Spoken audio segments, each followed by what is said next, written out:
time. Good times. There's gonna be good times. Good times. I know there's gonna be. Work every day till we meet ends. Have to turn it up on the weekends. Boss a toast to your real friend. Tell me what you're drinking, yeah. I know there's gonna be good. Running up all the money on you. Good times. Good time, good times, it's gonna be some good times. Man, we used to pull up and let them fight at that hood time. Remember I used to grab on that ass when it was about that wood time. If that little bitch walk up tripping, she get that much time. I don't waste time, I don't waste time. I don't have patience, baby. She gon' get on on top of the dick and she gon' squish it like squish. Didn't go fast, she speed racing. We go ball walks up bedtime. She my boss like a grandson. Come here, play, I'm molested. I let her write me my suggestion. Pop quiz, it's a pop quiz. All right. Good. Oh. Okay, we do that again.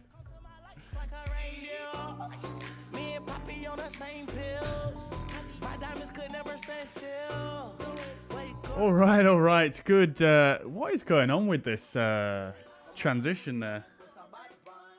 Good. Good afternoon, everyone. I hope we're all doing well today. Welcome to the stream. Sorry about the tunes there. I'm not quite sure what's happened to them. I chose a New Year's playlist on Spotify, and it just seems to be absolutely garbage. Besides the Fleetwood Mac. Anyways, and the Daft Punk. Anyways, guys, welcome. I hope we're all doing well today. Welcome to the stream. Today is a special one. Obviously, it's New Year's Eve. And in China and Hong Kong, they're doing a New Year's event on VATSIM. So I thought this would be a great opportunity to actually do some flying in that region of the world. And that's where we're going to be doing today. So we're going from Shanghai, Pudong, to Hong Kong International Airport. Both absolutely enormous airports, both huge in scale and very impressive architecturally as well. Very, very cool airports. I've purchased both of the sceneries for both of the airports by WF Scenery Studio. And they're absolutely fantastic sceneries. I've had a very brief look at them, not a huge look at them, to be honest with you. I've only really purchased them sort of about 2 hours ago, so I haven't really had a chance considering all the other planning I've had to do for the stream as well. So yeah, very excited for this one. It is fully staffed on VATSIM at the moment, and Shanghai itself is actually incredibly busy, which I'll show you guys in just a moment. So really looking forward to this. We do need to get off by about 1:45 though to actually make it to Hong Kong for midnight. So we've got live weather, live time. I've also installed the We Love VFR fireworks mod as well from flightsim.to, which triggers the fireworks to go off around midnight in many major cities. So yeah, I think it'd be really, really cool. I thought it'd be really, really cool to combine the two. Obviously, we did something similar last year with the... was it last year? We did like a VFR flight in London with the fireworks as well, but we're using that same mod here over in China, doing some airliner flying. This time we're doing Spring Airlines, real route operated by this airline. And yeah, managed to get a really, really nice livery from it on flightsim.to. And yeah, there's some cool little things that I want to show you on it. That's very, very cool. Obviously, flying in China, it's quite interesting on VATSIM, especially because they are using the metric system for some of the heights that they give. So you get your altitude clearances in meters, and then you'll have to convert that to feet and then put it in onto your FCU. We're flying the Airbus, the Fenix A320 in this aircraft, in this stream. That is the real-world aircraft, and configuration. They use the configuration provided by Phoenix Spring Airlines for their fleet. So yeah, really, really nice to get all the little elements right. The only things I couldn't really find was the gate that this flight uses, because there's not really any data for it on Flight Radar 24. I think the schedule of this flight, either it's a new route or they've had some cancellations or something like that. But so I couldn't find much information with regards to the gates they use, but I did manage to find the terminals, so that should be nice. Like I say, everything is going to be in meters today in terms of the clearances, so we'll have to pay out close attention to that. I've got a conversion chart here as well on my other monitor, issued by the Chinese VATSIM group. I forget the actual name for the groups, but yeah, the Chinese VATSIM website has the conversion chart on there. There is actually a conversion chart in the aircraft itself. This livery has it baked into the textures, which is quite cool. But I'm just going to use this one on my other monitor. It'll probably be easier. Nevertheless, like I say, we are on VATSIM. So let's just have a quick look. I just want to show you how many aircraft there are here at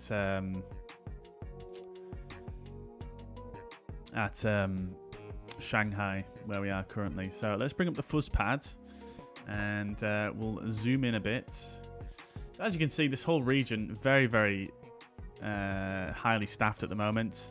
Our routing takes us from up here, which is Shanghai, down to Hong Kong, which isn't currently staffed, but their event doesn't actually start until 15:30 Zulu time. So it starts in about a couple of hours. But nevertheless, yeah, we will be arriving there when their event starts, basically. As you can see, at the moment, Shanghai fully staffed, and then on the ground, you can see there's many aircraft here on the ground. Quite a few, in fact. Looks like they're using 3-4 right for departures. 4 runways here at Shanghai, but we'll go through that all in the briefing. So that's that. Let's have a quick look then at the OFP, as we normally do. We'll do the full briefing now, including the departure briefing, because I have more or less set up the whole aircraft ready to go, just to save us a bit of time here, because we do need to get away on time today. Well, we'll do the OFP now. I'll just show you what I've done in the aircraft, and then we'll do the departure briefing. That seems a bit more sensible. Right, so today we're going to be flight number 9 Charlie 8921. We're going from Shanghai, Pudong to Hong Kong International. Departure time or off blocks time 13:45 Zulu, so in just over half an hour's time. And call sign is going to be Airspring 8921. Cost index is 15. I couldn't find any information on the correct cost index to use for this airline, but nevertheless, I think that's usually a good figure for A320 operators. Takeoff weight expected 67 tons. I am probably going to be 67.2 tons. I am going to go for a bit of extra fuel. I'm going to get a couple of 100 kilos extra, just in case of holding coming into Hong Kong. We've got a nice headwind for today of 42 knots, which is going to slow us down a little bit. Alternate Victor Mike Charlie, not sure what airport that is. We'll find out when we look at the weather. And cruising flight level 1,100 meters, which is equivalent to about 32,100 feet, if I remember correctly from my charts. I've got this chart here, 1,100 meters there.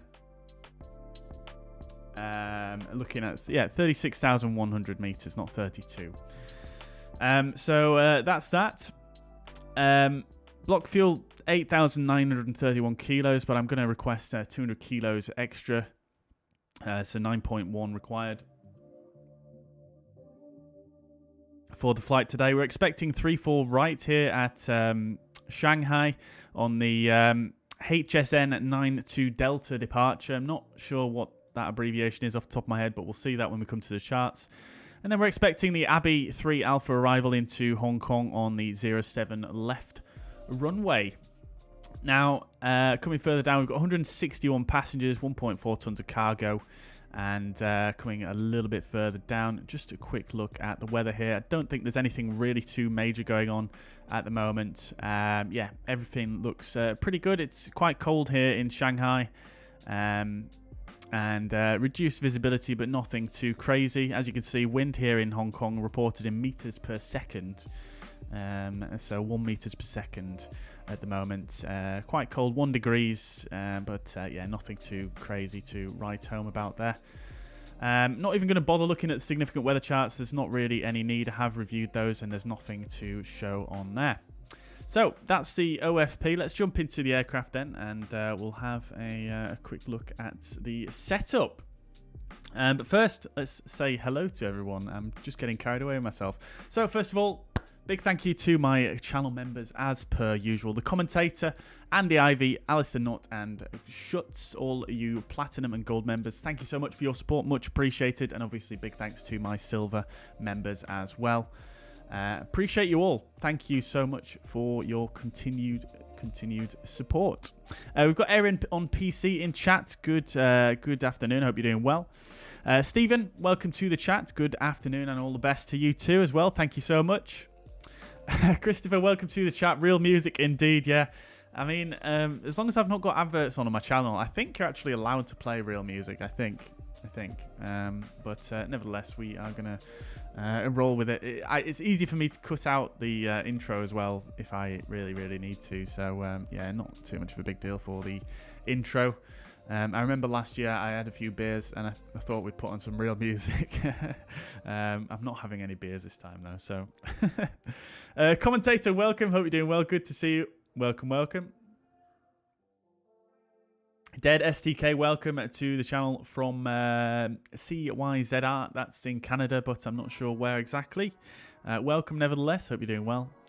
Samuel Markgrow, welcome to the chat. Hope you're doing well. And 747 Dan, welcome indeed. I hope we're all doing well. Right, I'm very keen to get on here, chat, because obviously we've only got about 15 minutes to departure. So we're going to go ahead and get set up. So we're here on the ground at Shanghai Pudong.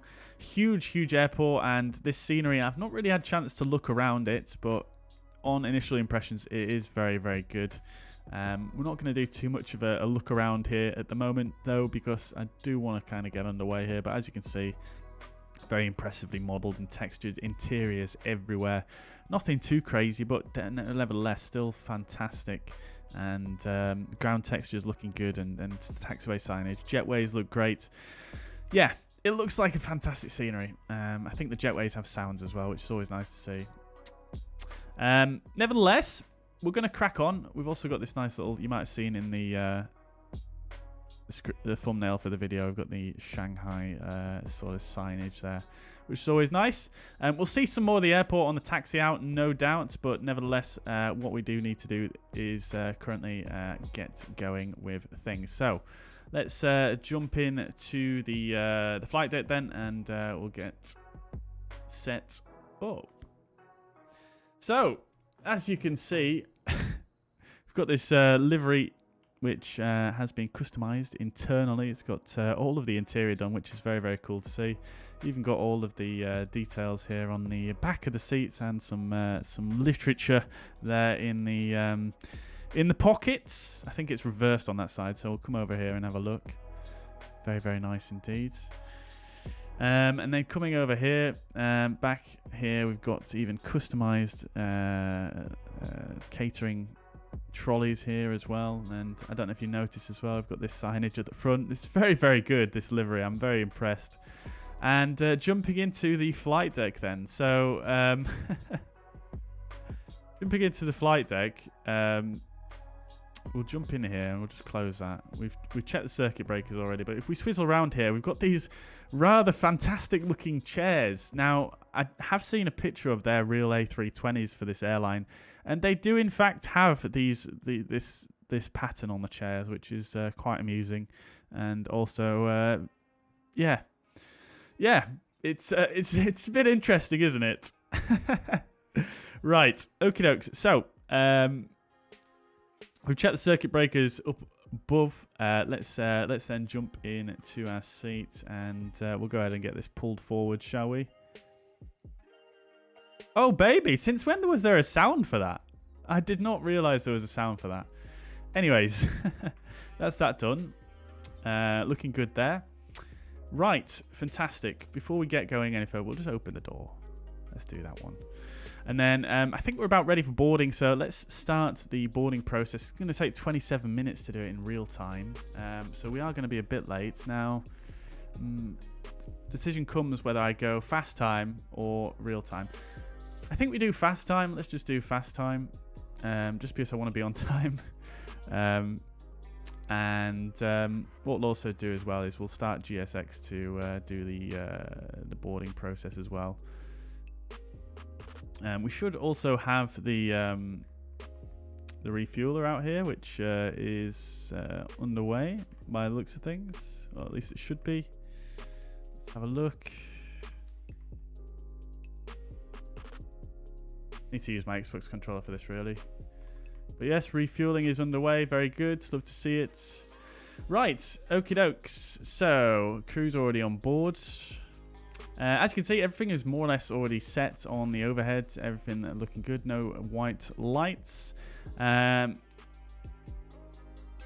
set everything on here. I've put on the metric units here, so you can see we've got meters displayed at the bottom here. as the selected altitude, and we've got the current altitude there. Sorry, all the way around. Selected altitude there and current altitude in meters. And then we've got, this is just the metric push button there that I used for that. Not really set the FCU yet, as we've not got a clearance. We've set the current QNH according to the ATIS. And everything else is set. We've got the MCU set up as well, except for the takeoff speeds, which we're going to do now. So let's have a quick look at that.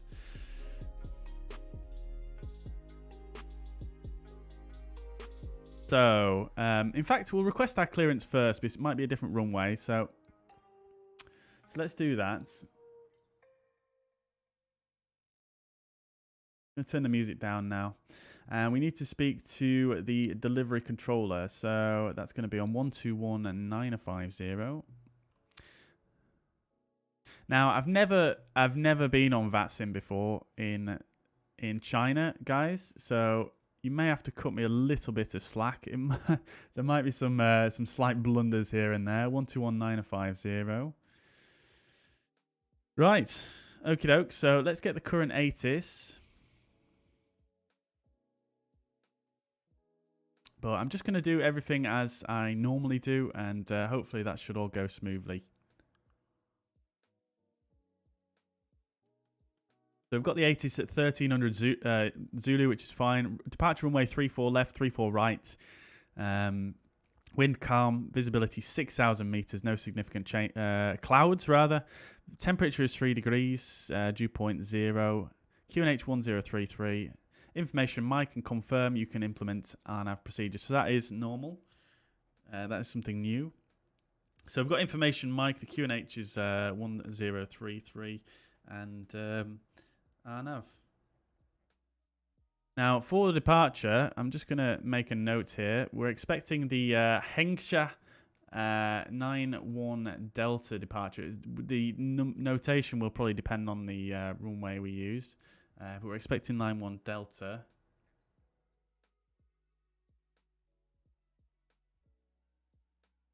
Pudong 快水南316，请求放行至台北松山，停机位319。 Oh man, they're speaking in the local language. That's really gonna throw me off. Great stuff. So expecting 91 Delta and possibly 34 right for departure. And initial climb will probably be at, according to the charts, there's nothing on there with regards to a initial climb clearance. I'm probably going to say 9850 is probably going to be the clearance in meters. Sorry, that's going to be in feet, isn't it? The charts are in feet. So... yeah, this is going to be interesting chat. We'll see how it goes. Captain Arday, welcome to the chat. Bob Simmons, welcome indeed. Time for a cold one indeed. Enjoy, enjoy. Very good.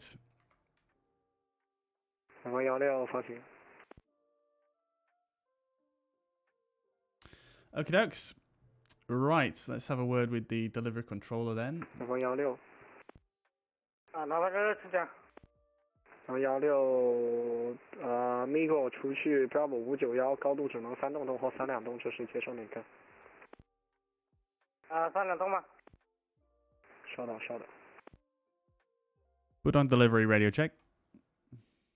Max calling, call sign again. Spring 8921.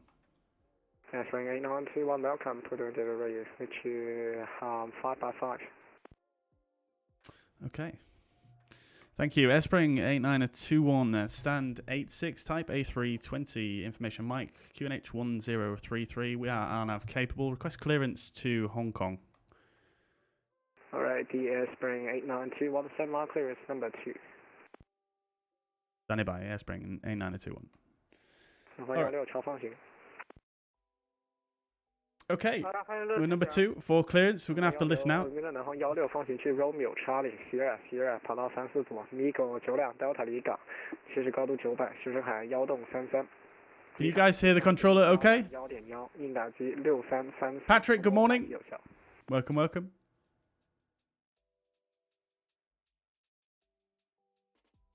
Migo 92 Delta 进的第634跑道34左，通过麦克。离场联系101.1，南方16。南方16，核实一下起始高度。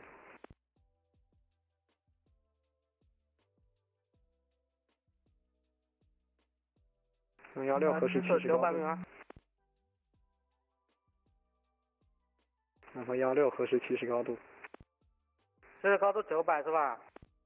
正确，南方16，附送正确，准备好联系。 The problem is with them speaking in their native languages, I can't tell what runways they're assigning, etc.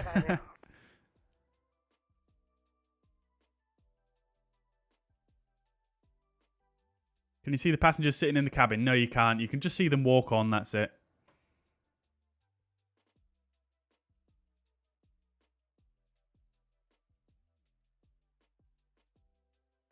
Spring 8921, copy clearance.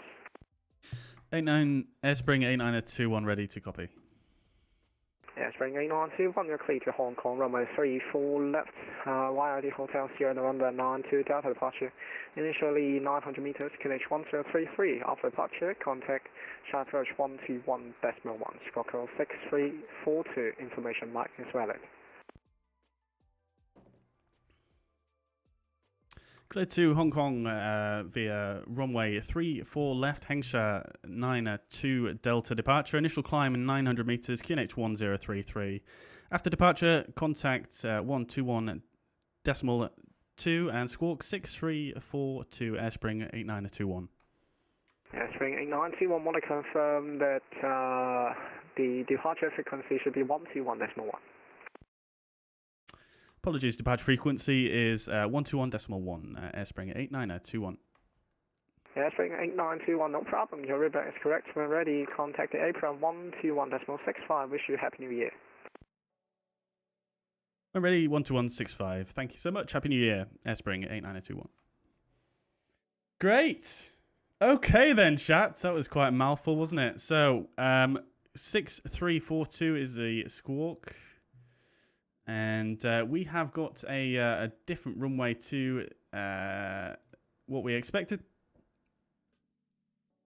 So we've got 34 left for departure. In fact, that's interesting, actually. Let me see. Did I read back that incorrectly? No, 34 left is correct, yeah. Okay, so 34 left, and it's going to be the more or less the same departure, just a different notation. So 902 Delta.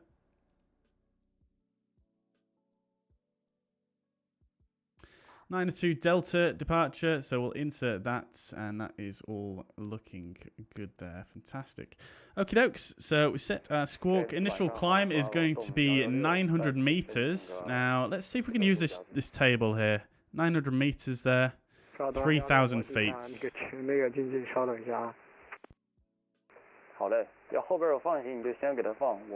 see if that calculates. 914, that's close enough. Okay, cool. Just going to cross-check with my other chart here as well. Yeah, that works. We can actually also use auto as well, can't we? We can do sort of convert. Oh, no. Okay. Oh. I think I need to unbind that, don't I? But I think with auto, you can do a conversion. I'm not sure on the syntax at the moment, no, unfortunately. I think if you go in here and go utilities, no.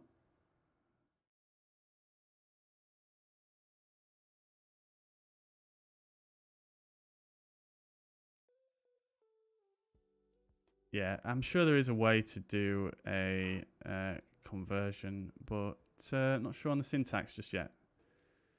The calculator's working today, though. What if I did 900 meters to feet? Yeah, there we go. Look at that. Beautiful. Fantastic. Great. Right. Okie doke. So 3,000 is going to be fine for the initial climb. Great stuff. Okie dokes. So that's all set. We can do our departure perf now. Boarding it is completed. Right then. So let's do our departure perf and we'll do our departure briefing and we shall get underway.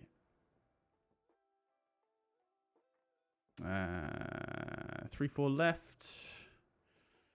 We do have the final load sheet as well. Let's just have a quick look at that before we go any further. Okay, apparently we don't, but it's just, yeah, it does that thing, doesn't it? Right, so 3-4 left. We're going to go packs on. We'll sync the current weather conditions and we'll calculate.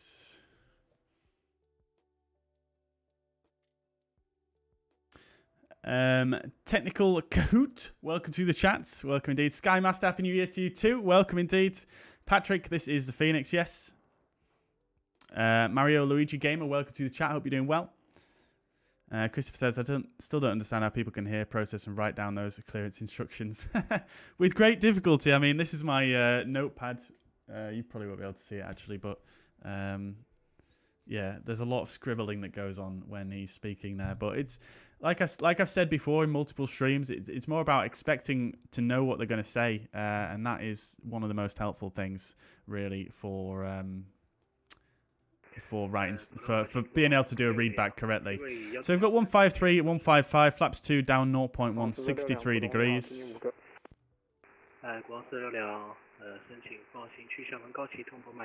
Flaps 2 and down 0.1 and 63 degrees of flex.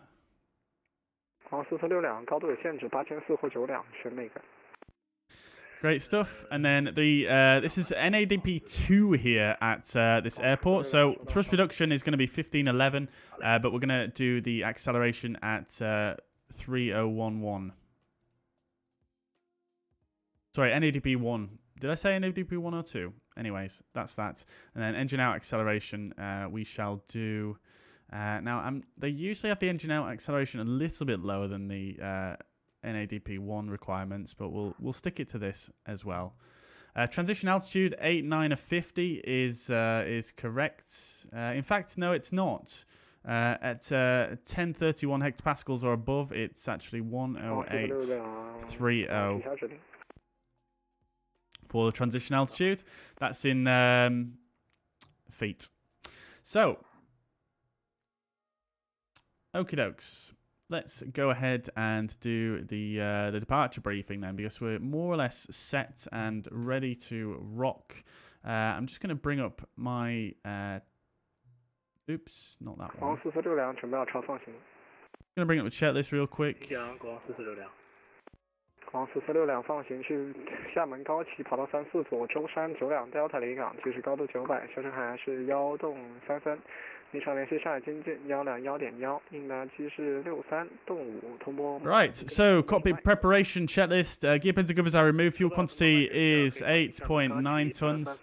I did actually want a bit more than that, so let's just get that in there. 离场121.1，应答机挂63洞5。Oh, I can't change it now. I can't change it now. Never mind. We'll just carry on with that.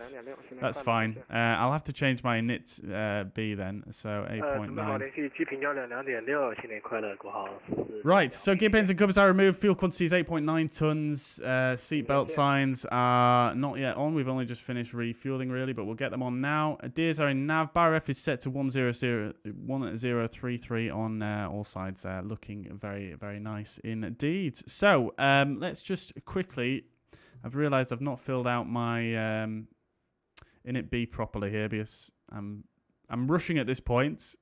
We've got 1 minute to departure. Let's just call for the tug to connect. So alternate fuel is going to be 1.3 tons. Final reserve is 1 ton. That's fine.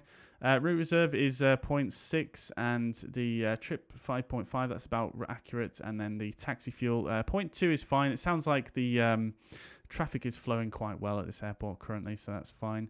Load sheet, we've got compliance there, no revisions, so we'll accept that, and that's absolutely fine. We'll put the legs page on there. Great stuff. Okie dokes. So let's do our departure briefing then before we actually go ahead any further. Cargo doors are closing, so it looks like they finished the loading of baggage now, which is great to see. I did also use the ULD loaders on this this airport because I thought that might be good because two big airports, surely they use ULDs, but we didn't actually get a chance to see that. Never mind.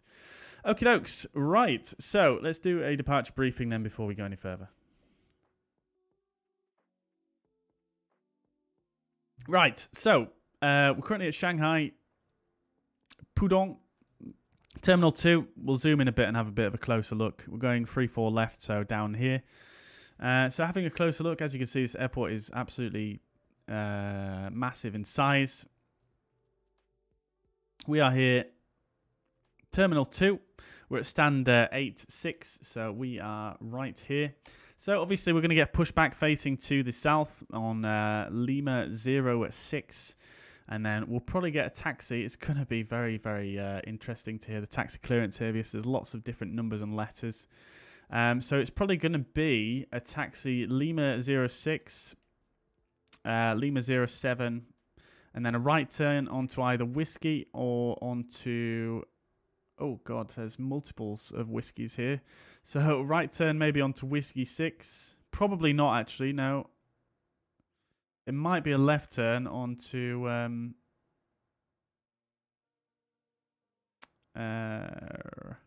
not sure what you'd call this. Lima 07 here. Left turn onto...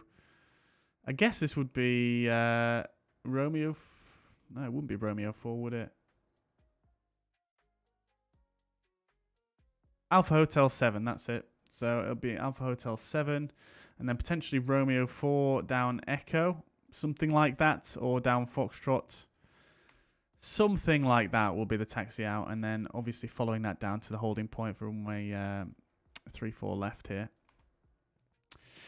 Something like that. And then the departure itself is pretty straightforward, actually. This is the 10-3 Echo chart for Shanghai Pudong. Transition altitude, as we said earlier, 1031 hectopascals or above is 10,830 feet. Radar required, ANAV 1, and etc. We have covered all that with no problems at all. Turns before the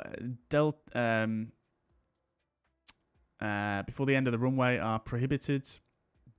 Leave tower frequency without instruction as soon as airborne, and contact frequency is found by tower immediately. So that is the departure frequency, which is 121.1 for us. And we're departing on the Hotel Sierra November, or the Hengsha.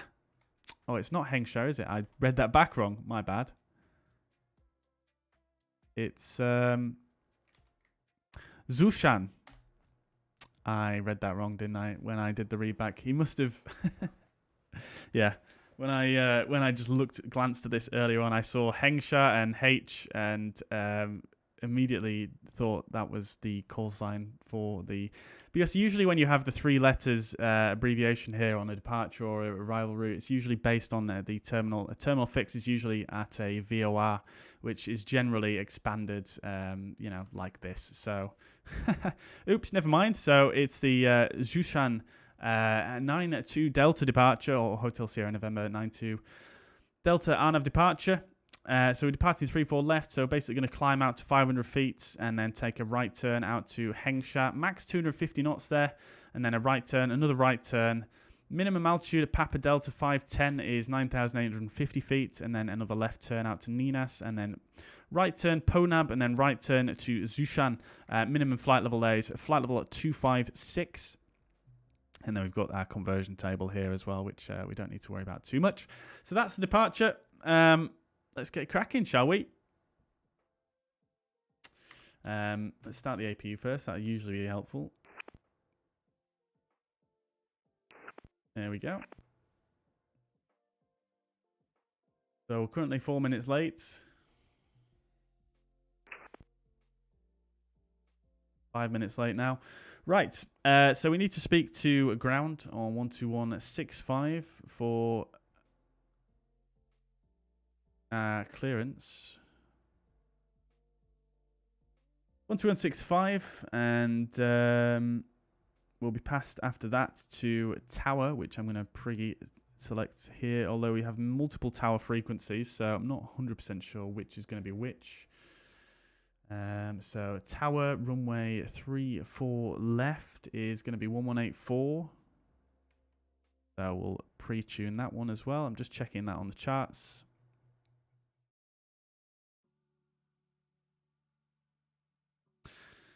(1184). Oops, don't need to switch that yet. 12165 is the ground frequency for the pushback clearance. So that's all good.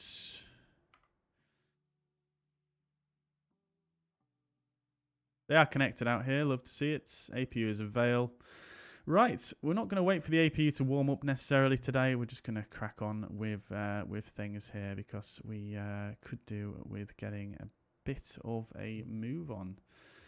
After tower, we're going to go to departure frequencies 121.1. I'm actually going to put that on this side just as a reminder, although I'm probably not going to use this radio. Maybe we will. I don't know. Let's see. It's quite handy to use both the radios when you're flight simming because it just makes it easier to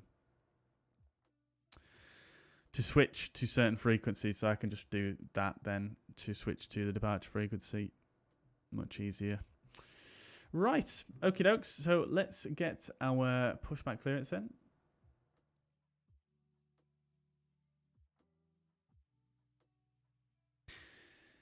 Airspring 8921 stand 86 ready for push and start.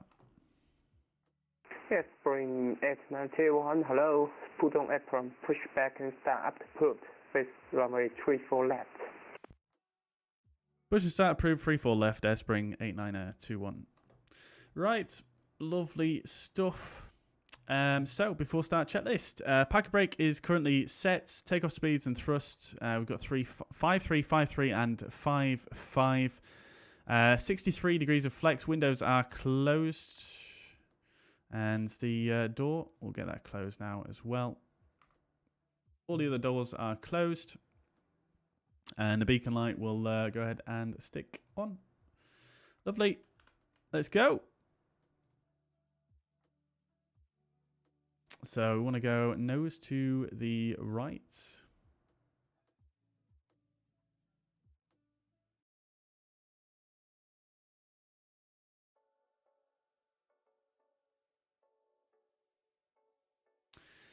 Right, all right.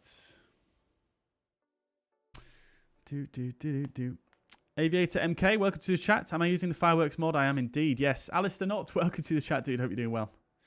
It's not giving me any prompt to release the parking brake here. However, that might be because of the chocks and things like that. So let's just turn off the ground power. We'll turn the APU bleed on. We'll get that disconnected and that's... There we go, lovely. Right, parking brake is released. Can't rely on the ground crew for anything, can we, chat?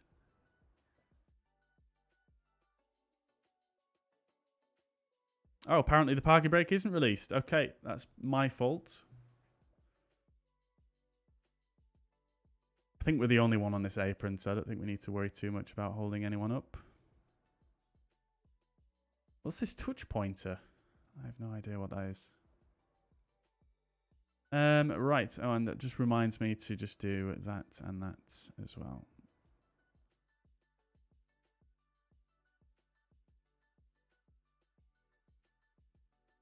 Parking brake is released. I've just realised my detents aren't in either.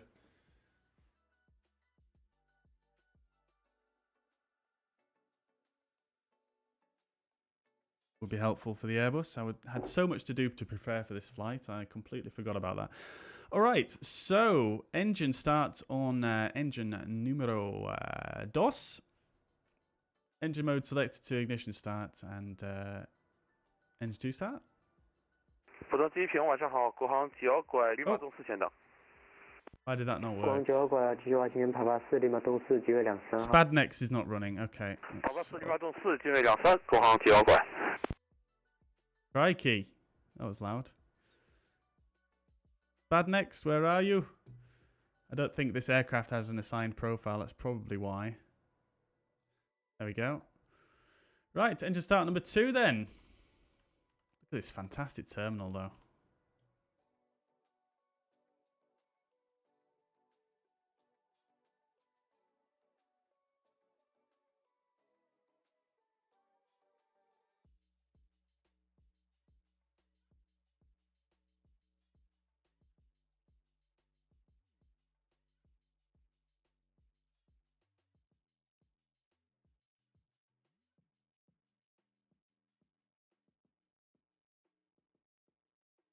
Right. Bear with me one sec, chat.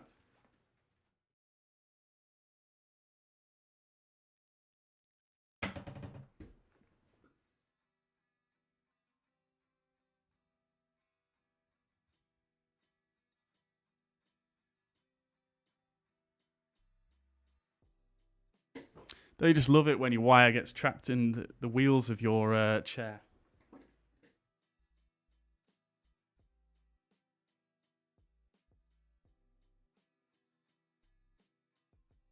Right, lovely. Looks like we've got one good engine start there. Fantastic. We'll restart the chrono there and we'll go for an engine start on engine numero 1.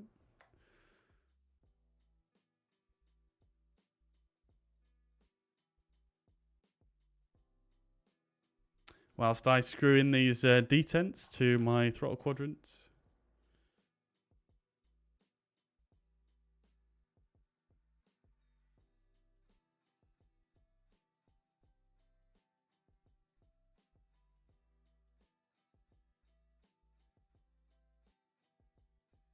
Is it me or are the engine sounds on the Fenix? Are they a bit quiet compared to, say, the PMDG, for example? I know, obviously, different aircraft, but they are very quiet. I haven't been on an A320 in a while, so I can't really say, but...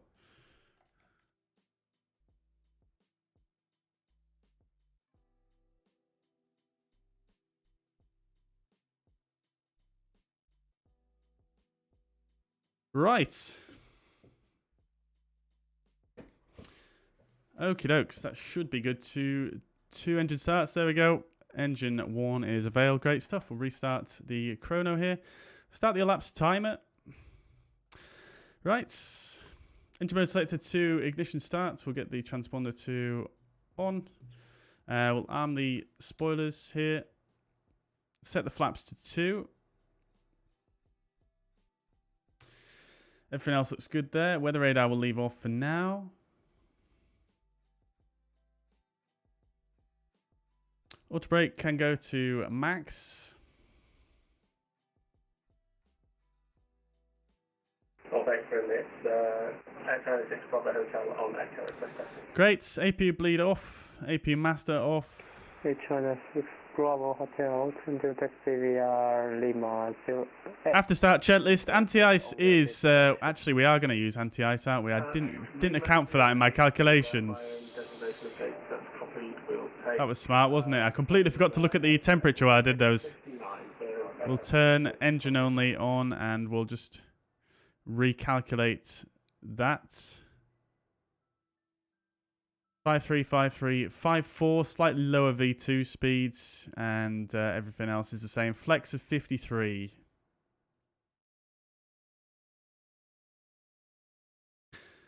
Much lower flex, even. Right, there we go. Lovely stuff. Okay, after start checklist, anti-ice, engine only is on. Ecam status is checked. Pitch trim.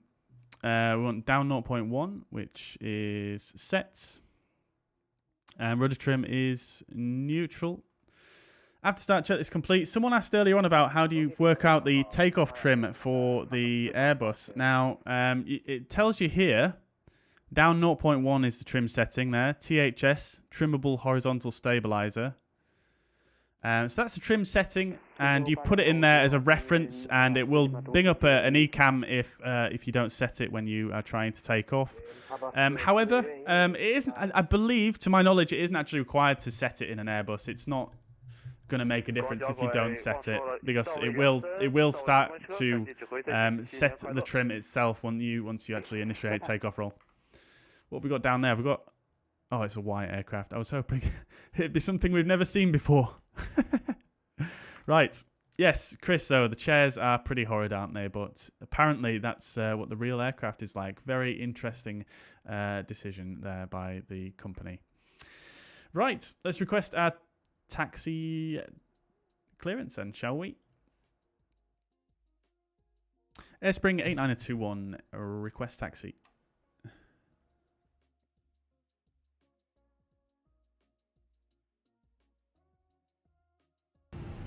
Sorry, Chris. There you go. You should be able to hear it now. Thank you for letting me know.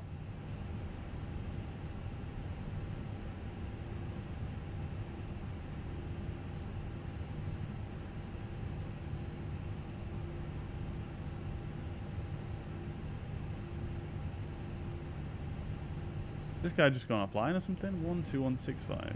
No, he's still on. Yeah, sorry, I completely forgot that was off. It's just been silence for you guys, just my voice. Apologies. Airspring 89021, request taxi.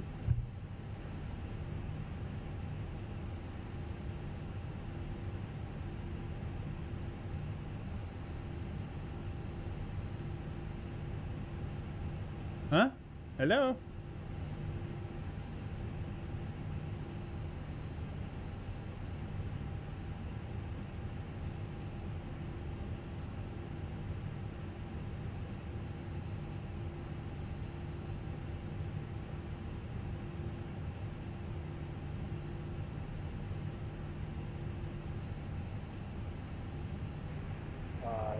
Pudong, 10825在15。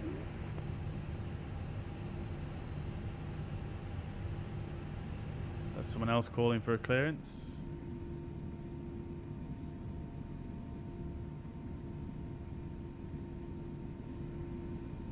This guy's just disappeared without notice. 浦东机坪晚上好，国航12.5立马东9外等待。 Okay, that guy got a clearance there. 2.5你好，浦东机坪华兴帕帕罗密欧5立马东6跟着立马东8机位任意。华兴沿罗密欧5立马东8机位任意，国航1.2。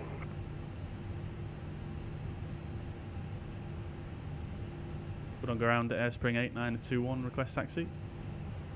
Airspring 89021 taxi via Lima 06 Alpha and the hot shot Tango 4.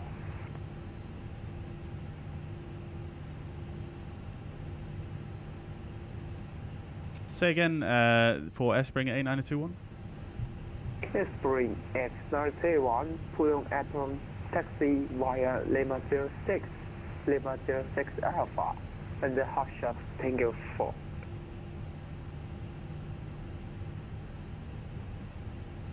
Roger, taxi Lima 06 Alpha, Whiskey 4 and Tango 4, Airspring 89021.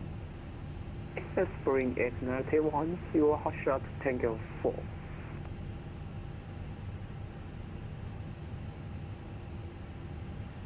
Which one is Tango 4? Sorry, I don't see that one on my chart. Airspring 8921.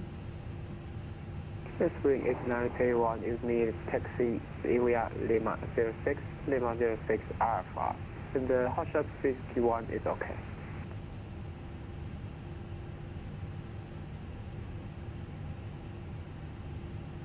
Roger, are you able to send that on text as well, Airspring 8921, please?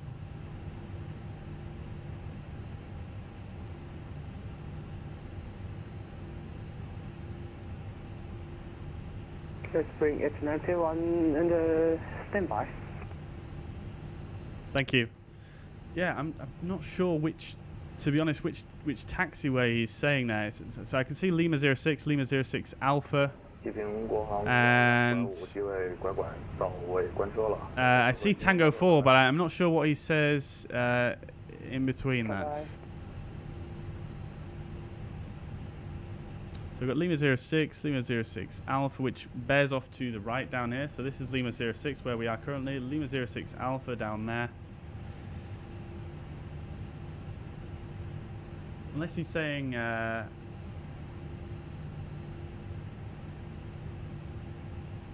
oh, he said hold short. Did he say hold short Tango 4?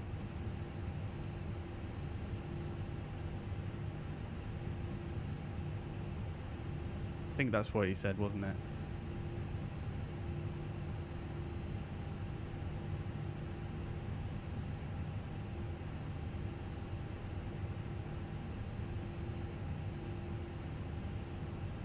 Yeah, I think it was, wasn't it?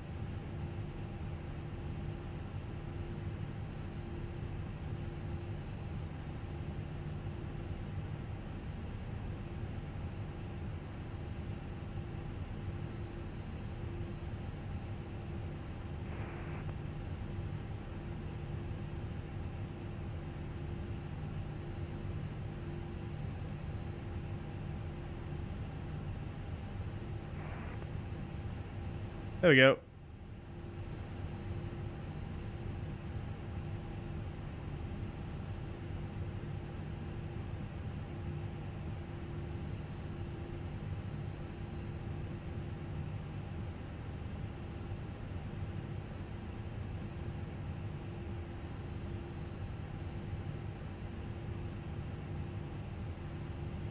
Right, cool.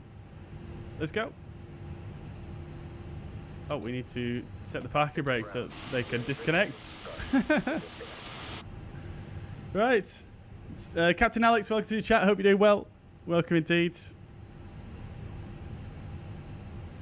Right, yeah, that was it. He did say hold short Tango 4. I misheard him. I just messaged him back saying I must have misheard you there, so lovely. Great stuff.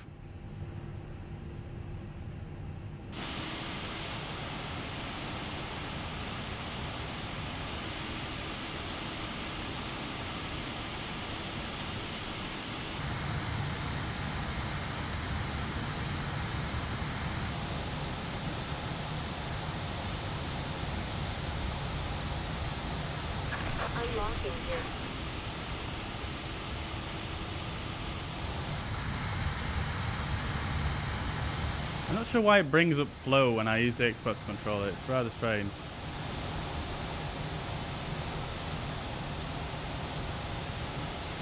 Power truck disconnected. Bypass pin removed. Left is clear. Right is clear.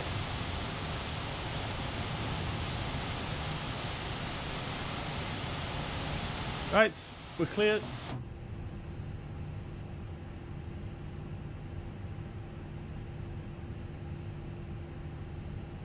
Let's go.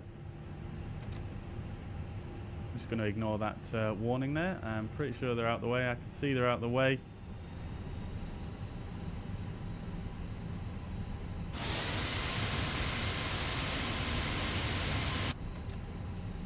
There's a pin.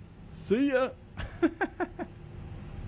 Right, let's get moving, guys. We need to get a move on if we're going to make it there for New Year's.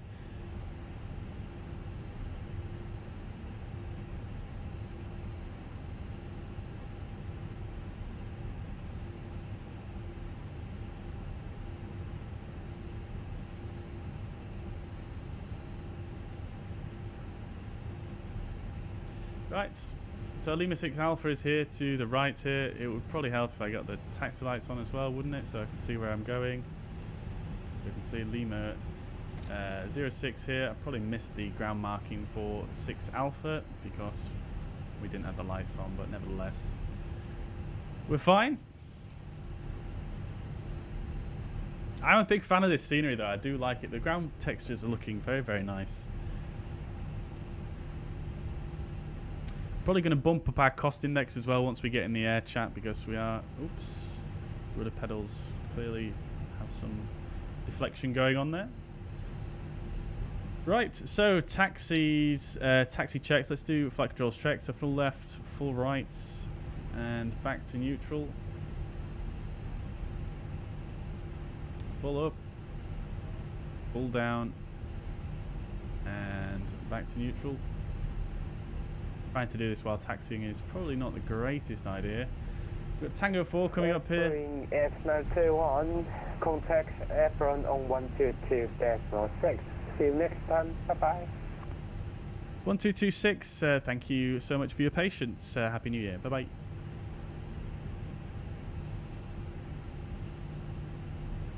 I'm going to go to 1226.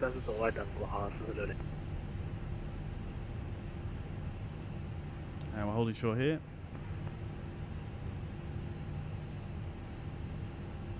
Pudong apron, Airspring 8921, holding short, Tango 4. Airspring 8921, Pudong apron, left Tango 4, hold short of Echo. Tango 4, hold short, Echo, Airspring 8921. Right, okay, we carry on. So I think the issue I had, chat, was that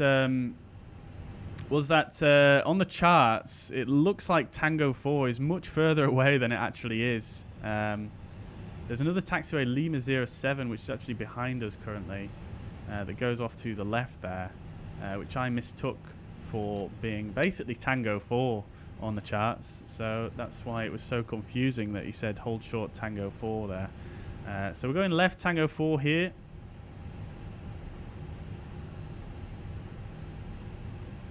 And then hold short at Echo, which is at the end.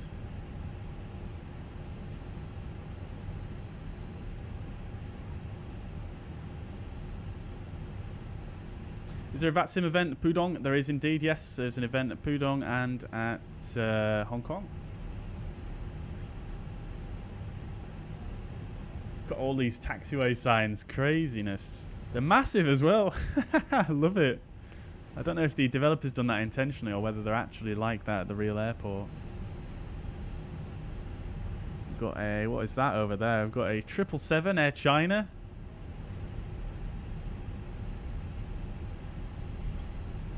Look at the modelling there, though. That's absolutely great. There's another huge terminal over there as well, connected by that building in the middle.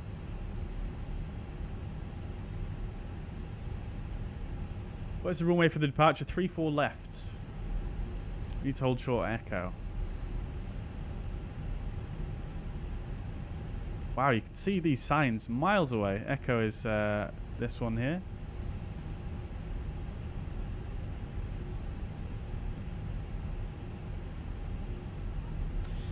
Okie dokes, let's get the predicted wind shear on and the weather radar.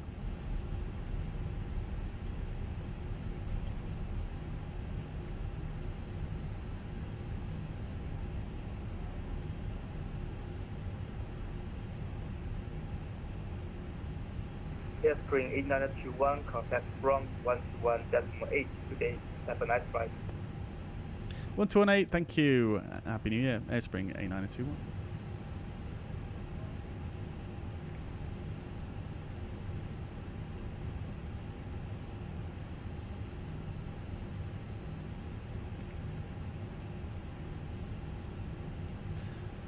Right, 1218. What is this frequency call sign? It's just ground again, I think. Put on ground, very good afternoon or evening. Airspring 8921, we're holding short at Echo. Airspring 8921, good evening, put on ground, taxi wire Echo, hold short of Echo 0. Taxi Echo, hold short Echo 0, Airspring 8921.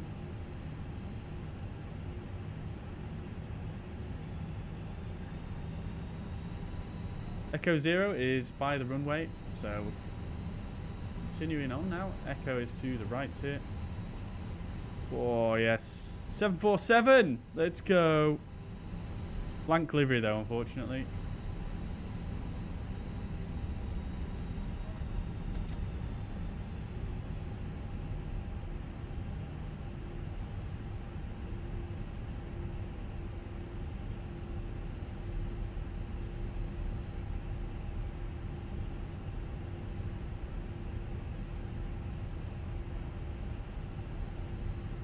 Alright, looks like the lights are not rendering in down the taxiway here.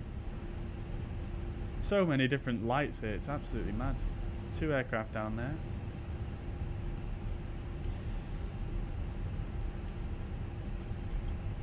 Helicoptero Virtual, welcome to the chat. Hope you're doing well. Commentator just completed my overnight flight from Mauritius to Heathrow. Very good.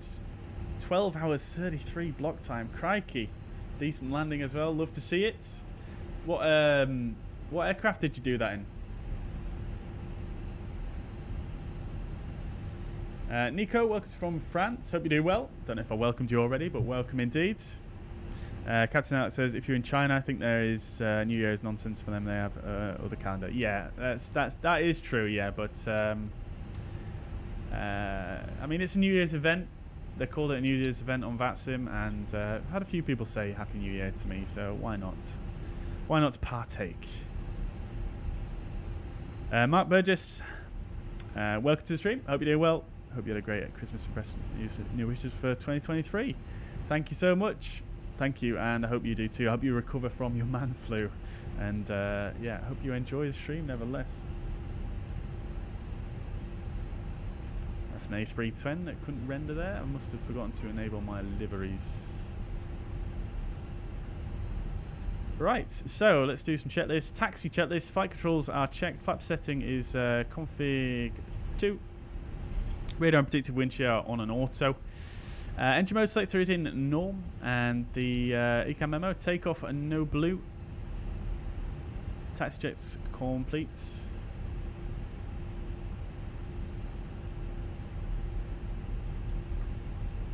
Here's one of the other terminals. Full modelled interior as well. This is the satellite terminals. Another huge, massive building in this airport.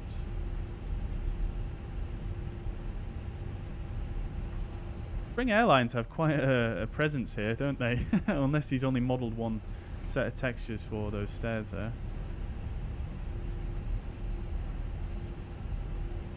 Headwind A330, very good. How did it go? How was Headwind A330? I've not actually tried that. I don't think I've ever tried that. I might have tried it once, but not in a long time. You have a special seat cover. I saw that someone did this for you. No, not really. I mean, it's part of this livery for this this aircraft. So someone made the livery, and they've done. Yeah, they did the seat covers as well. Purely because that is what the real aircraft has. So just as a part of doing the livery, they did the seat covers, and they've actually gone ahead and done the interior as well, which is very cool. Station now 105. Good evening, Pudong. Welcome for any parking stand. Request gate 77, please, Station 105. Station Righto. 105. 787 is not available due to other aircraft is Air China 747 there, and an A350 in front with a white livery, unfortunately, but never mind. Station now 105, Roger. Expect the parking stand 79 Taxiways, Romeo 4, Echo, Romeo 5. Hold the short of Lima 09. This is Echo 0 here. Sir, expected 79er, Romeo 4, Echo, Romeo 5, hold short of Lima 09, Station 105. Caution weight turbulence, yeah, indeed. Airplane 8921, contact tower on 118, Tesla 4. Good day, Happy New Year. 1184 Espring A921, good day to you too. Happy New Year, thank you.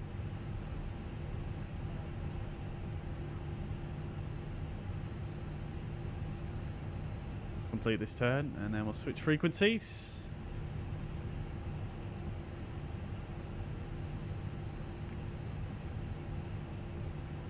And I'm going to actually just get my departure frequency tuned here as well.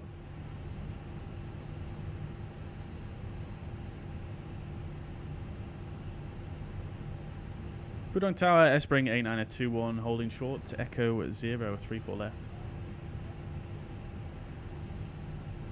Espring 8921, hold short to runway 34 left at Echo 0.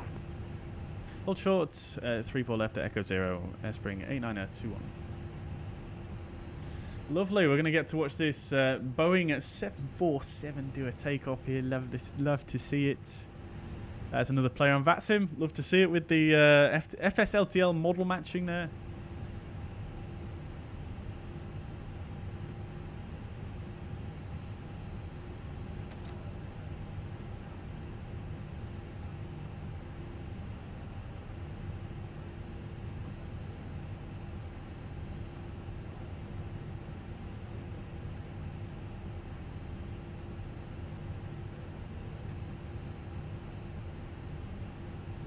Right, takeoff fuel we require is 8701. We're actually below that.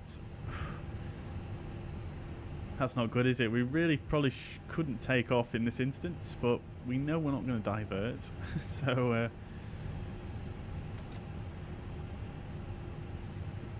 we can probably live with that.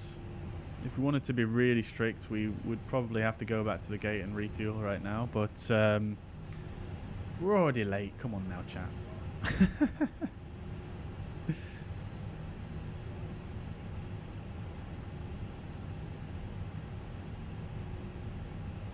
Love to see it, don't we? Love to see it.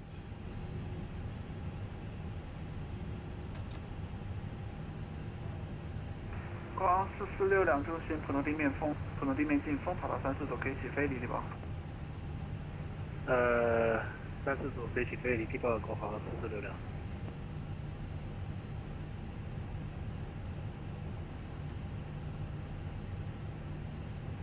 国航462证实一下当前普通修压是多少？高462修压1栋分3。1栋分3收到了，国航462，谢谢。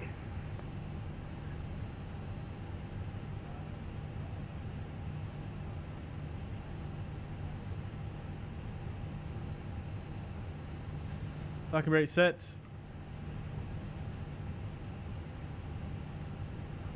Can we see this from the passenger cabin though? Can. There she goes. Doing a bit of a wheelie there by the looks of things, but that's probably a Microsoft Flight Sim issue.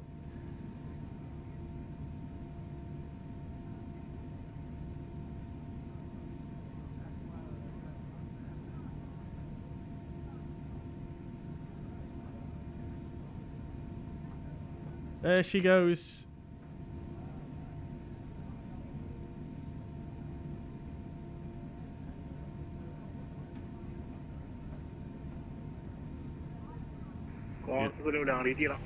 Beautiful.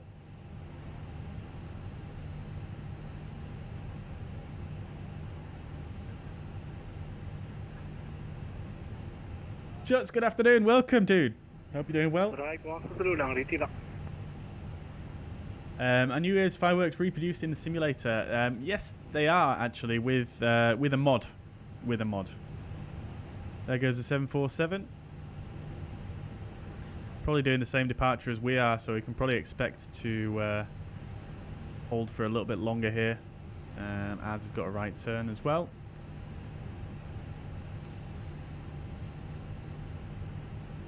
Right, I'm going to get my meters to flight levels conversion chart up here as well, just so I've got that to hand.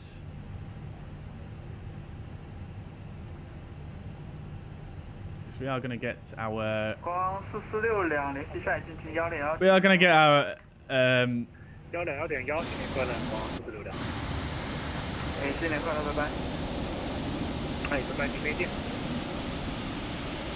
We are going to get our clearances in meters. 8921, up runway 34 left. 9.834 left, Airspring at 8921. Alright, let's go. Lineup checklist. Takeoff runway is 34 left, that is confirmed. TCAS. PARA. Packs 1 and 2 are on. Lineup checklist complete.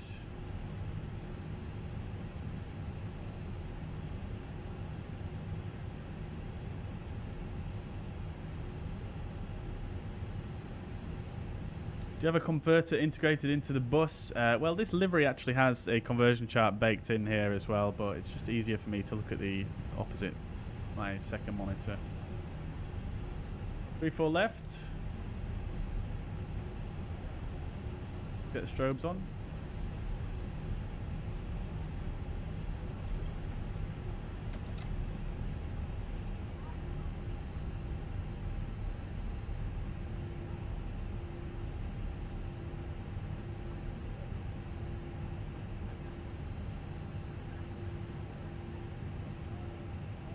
Parking brake sets.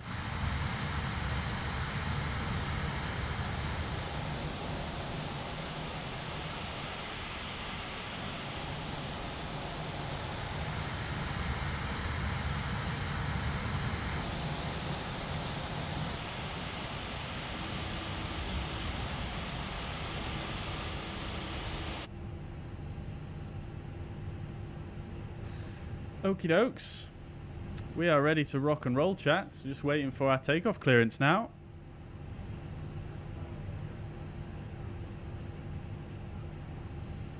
And yes, I mean, the Airbus does show your current altitude in meters as well as the selected altitude in meters. But yeah, I mean, it's better to just look at a chart rather than just trying to guess it, because the conversion chart has the closest conversion already set out for you. 21 surface wind, com runway 34 left, clear for takeoff. 34 left, clear for takeoff, Airspring 89021. Right, chats. All the takeoff checks are done. Parking brake is released, holding it on the toe brakes.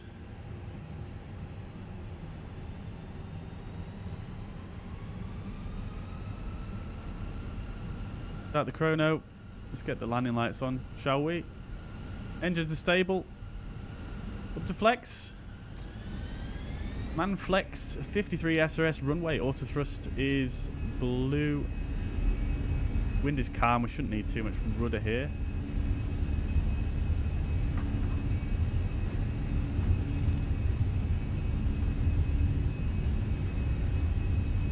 $100 knots. Let's bring this up as well for you guys.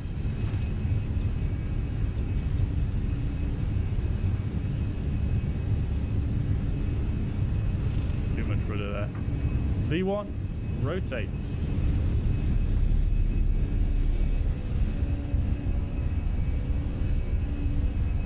Positive rates, gear up, nav.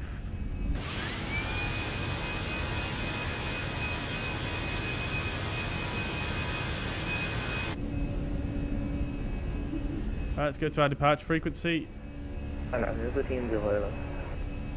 双人223已经为大家看到的落地跑道35左下到修正海洋155，修正海洋133。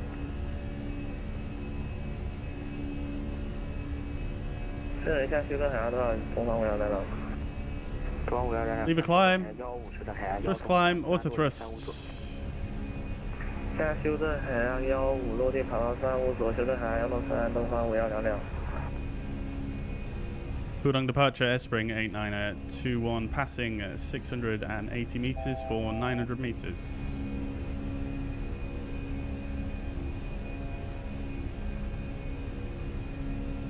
Airspring 89021, good. Speed alt star. Shanghai approach rate identified, climbing 2,700 meters. QNH 1023. Climb maintain 2,700 meters, QNH 1033, Airspring 89021. Alright, let's get the flaps to 1 now.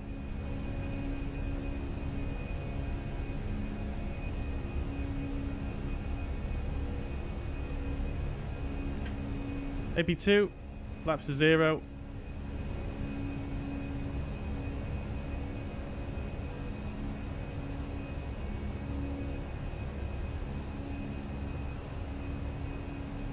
$2,700 meters is not on the chart, so 8,900 feet it is.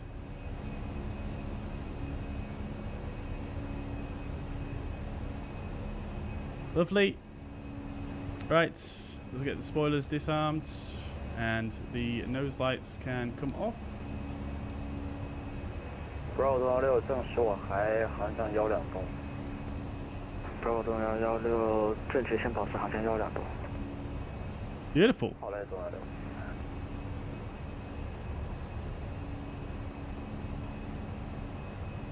Got a little bit task saturated for a second there because I was trying to contact the controller, and all the modes were changing, and we were leveling off.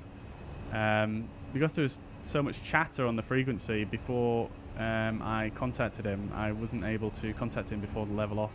I wasn't able to pull for VS at 1000 to stop the alt star for coming in too early. But never mind. All good with me. It doesn't look like we're going to run into any icing here, so I'm actually going to turn the anti-ice off.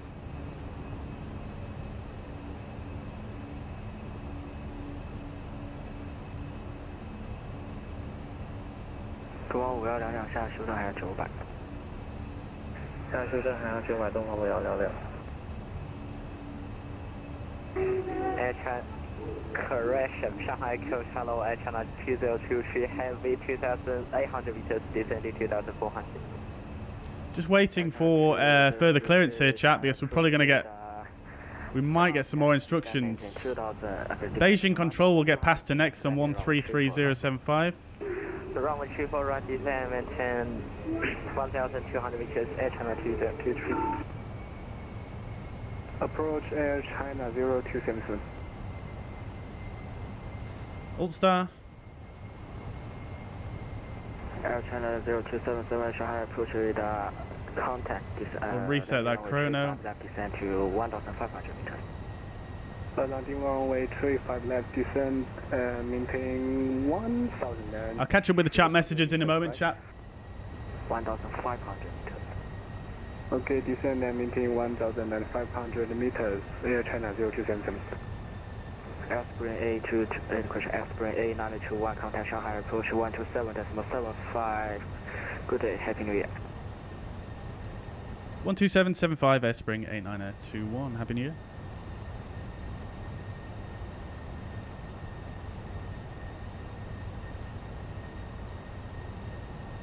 That was 75, wasn't it? Not 075.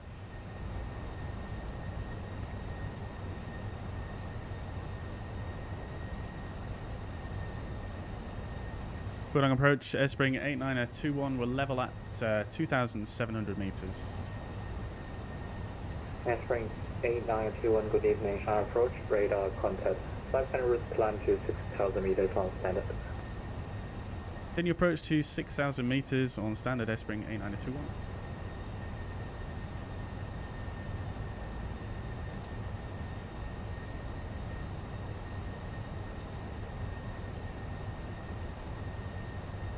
Okay, pull for open climb. We'll set standard. Just climb, open climb. Flight level 197, blue.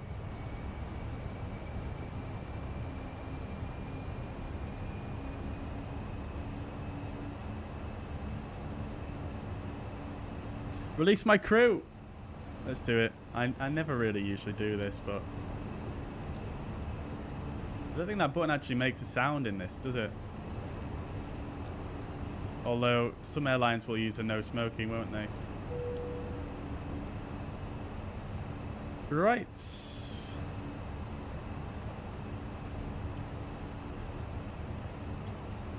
Okie dokes. Flight level 100. Accelerating now to 309 knots. Seatbelt signs come off. We'll get the landing lights off as well. 向两栋23联系上海进近121.1再见。 Right, lovely job. Not too much to see out the windows though, unfortunately, guys.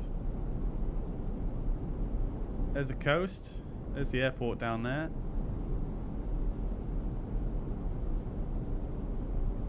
Lovely. Right.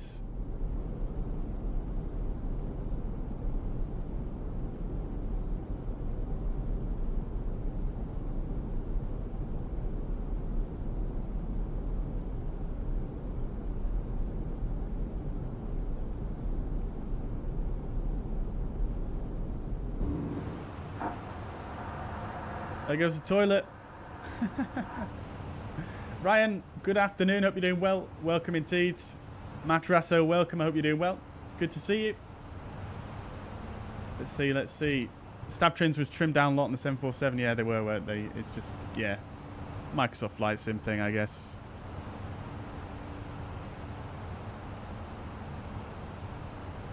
Cabin lights are pretty bright. Yeah. Unfortunately, we can't change the cabin lights, can we, on the Phoenix just yet? Shut says, I remember us last year having a big group fight over London looking at the fireworks at midnight. Yeah, it was great, that, wasn't it? Yeah. I think I probably had one too many beers on that one, though. Well, maybe not one too many, but I was definitely quite merry.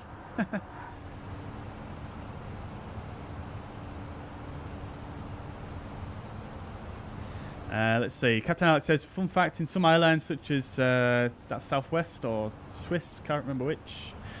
Spring A921, contact Shanghai Control on 134.3, Happy New Year. 1343 Airspring 8921, Happy New Year.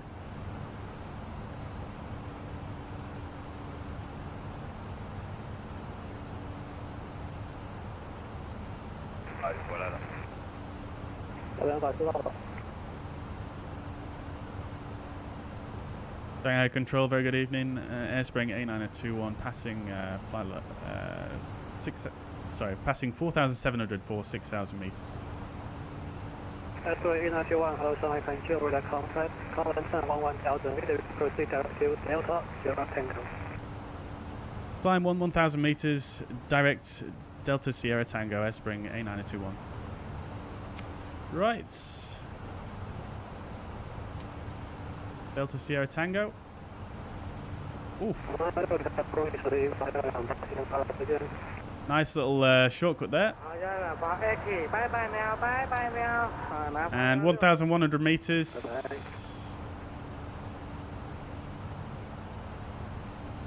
is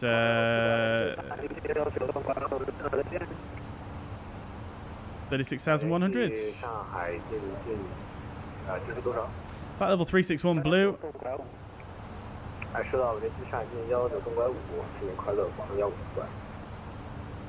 Right, lovely. Okay, folks. I'm not actually using the conversion chart at this point, guys. I'm literally just looking at that number right there. It's too much effort.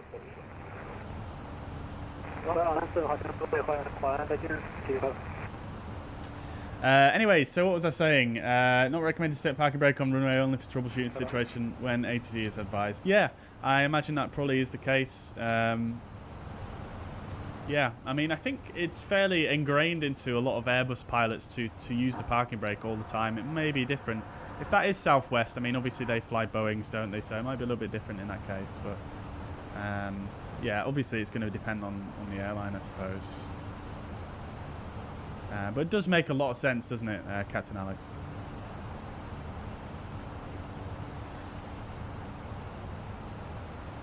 Thank you very much, Captain Alex. Thank you. No flex emote, though. There is a... That's what we need, though, isn't it, the commentator? I think we need a flex emote. That's going to be the next one. Matt SOS, one question. When would you use AP2 and when should you use AP1? It basically depends on the pilot flying. So pilot flying uses the AP that corresponds to their side. So if it's captain or whatever this guy is, AP1 would be used on this side, and then AP2 on this side, depending on who's actually the pilot flying.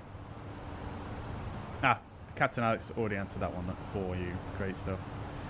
Bobby Christopher says, what is the metric altitude button next to the altitude knob on the FCU? It basically just shows the metric altitudes on the PFD. So you can see here I've got 11,003 meters, and the current meters down here 659, etc. If you press that, it just removes them. That's all it is. I'm not sure if it has any other function. Pretty sure it's just that, and then you can see it's got it down here as well. I imagine it maybe changes some of the other ECAM pages as well. First time flying in China though, so it's literally the first time I've ever clicked that button.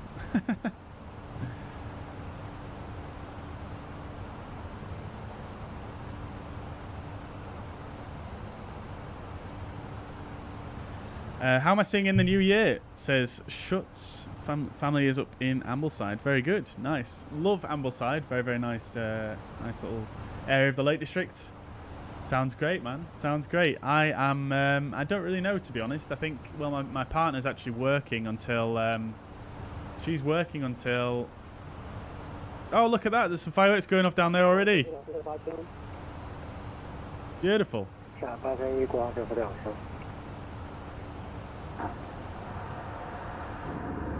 向右摇拐3回答浦东只联系北京右东3通250的接岸进行高度。 Oh, they've stopped now. Preemptive strike.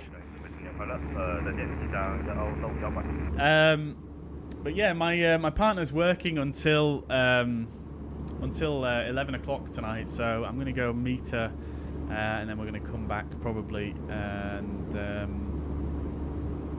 just chill at home. I think nothing too crazy, really. To be honest, we're going to meet. We're going to a parent's house tomorrow for some raclette, so I don't want to get too hungover for that.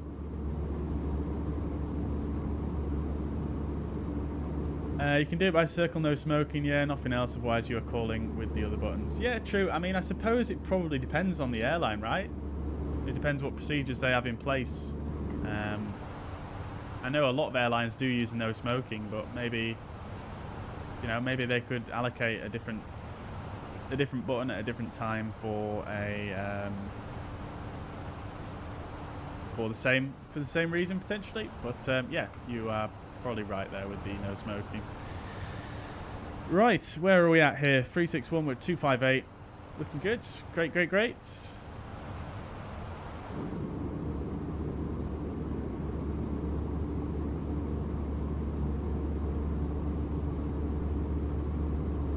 Nice detail with the toilet thing. We can hear him a bit high, but nice detail. Yeah, it's FS Realistic, that.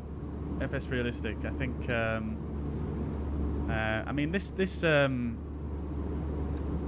profile for FS Realistic has actually been set up by another streamer who is, they're a A320 captain. So I kind of just left all the volume levels at what they set it at, trusting their judgment, being, you know, in the flight deck, you know, more than me. So there we go.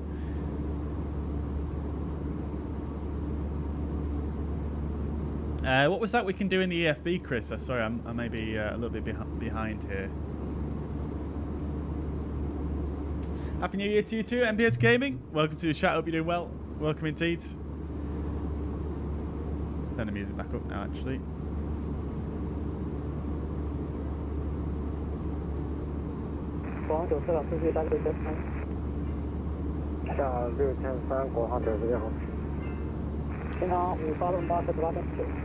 Happy New Year to you, MPS Gaming. The Clinton says, nice stream. Thank you very much. Glad you're enjoying it. Thank you indeed. Always appreciate the kind comments.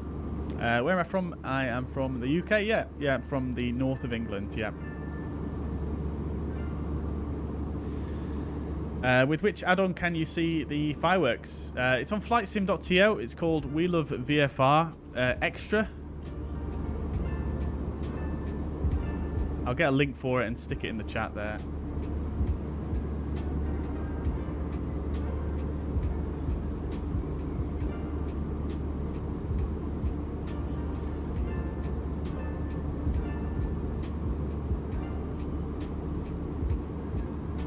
Swiss, SWR is Swiss. Very good, very good, very good. Yeah, I thought it was. Lovely. Patrick, welcome to the chat. How am I? I'm doing very well, thank you. Yeah, how are you doing, Patrick? Control the cabin lights. Oh, can we? Oh, really? I did not know that. Whereabouts is that? Is it in here? It's the brightness.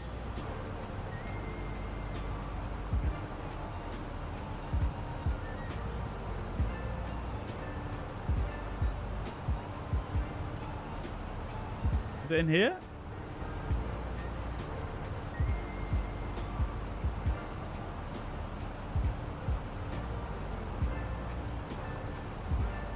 Oh, okay, there you go. You can turn them off. I did not know that.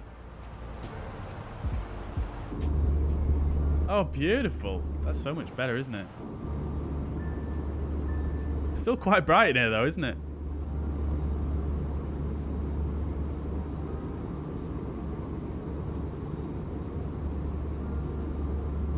Fairly certain for a night flight like this, maybe they would have the cabin lights dimmed. So shall we leave them off?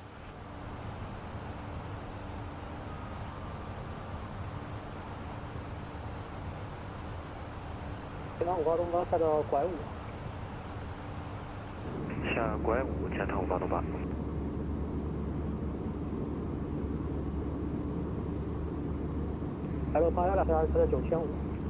Nice view to the left. What are we actually passing over here? Is this an island or something? Can we have a look on here? We can, can't we?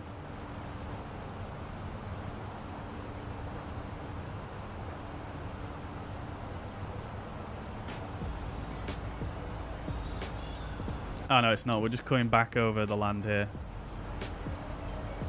Although it is an island, to be fair. Yeah, we're just going to pass over the mainland now. Very good, very good. I can actually import my route here so we can have a look at that.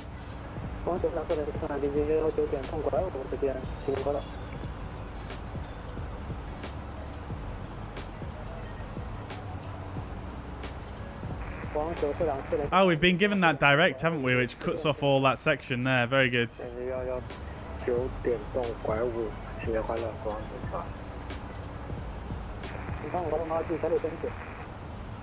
Very nice. Oh, fireworks down there. Love to see it. Only a short display though, because it's not midnight yet, so they don't go crazy with it, do they?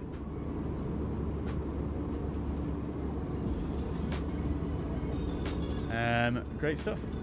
Happy New Year from almost 2023. Thank you very much. Loco, Happy New Year to you too. Welcome to the stream. Benjaminus, welcome to the chat. How am I doing? Yes, very well. Thank you. How are you doing, Benjaminus? MPS Gaming says tomorrow will be a VATSIM group flight from Glasgow to Gibraltar. Can be interesting approach on Gibraltar, so I shall take a flight later to Preston Gibraltar. Yeah, very good. Yeah, it can be quite turbulent coming into Gibraltar, but yeah, that sounds great. Enjoy. What are my thoughts on the A319? So that's the one done by, I can't remember the developer on that one actually, but does it use the A320NX or does it use the default A320? Because the default A320 is really, really bad in my opinion. I really don't enjoy using it, so if it does using that, then I can't really say too much about it. I mean, I've not used it, so I can't really give any thoughts really. I've just seen it. I mean, it looks good, like modeling wise, it looks decent, and obviously you get the passengers inside the cabin as well, which is quite a cool feature. But other than that, yeah, I'm not really sure what else to say on it. I've not flown it, so I can't really comment on the systems and the handling of it and flight model, blah blah blah. Do I prefer the fly-by-wire A320 or the Fenix?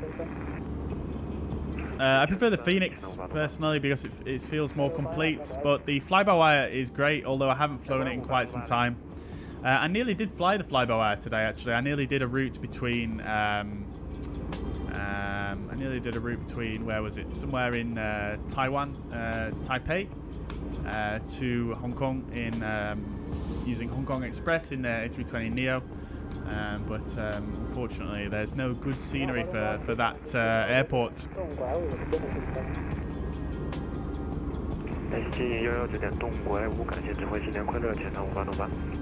Ah, I see, Chris. I see. Thank you very much. But yeah, Benjamin, it's got to be the Phoenix, really. It's got to be the Phoenix.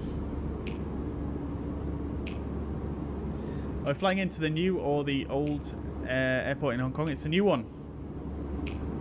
A new one, yeah. I'm not sure how it works on VATSIM in terms of flying into Kai Tak on VATSIM, because I'm not sure if there needs to be an event there or if you can just fly into there whenever. Obviously, it'd be quite difficult to manage the traffic. It's in such close proximity, the two airports, if there wasn't an event there. But I don't know how it works on VATSIM. But we will be doing a flight into Kai Tak in the near future in the A310. Hoping to do something, maybe do Dubai to Kai Tak. That's an old route that Emirates used to do in their A310s. Happy New Year's to you too. The Clintons in Washington. Happy New Year to you too.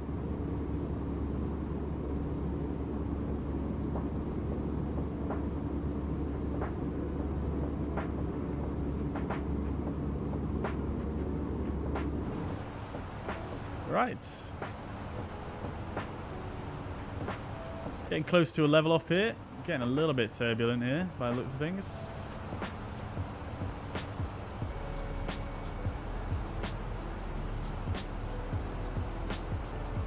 Let's see what our arrival time actually is.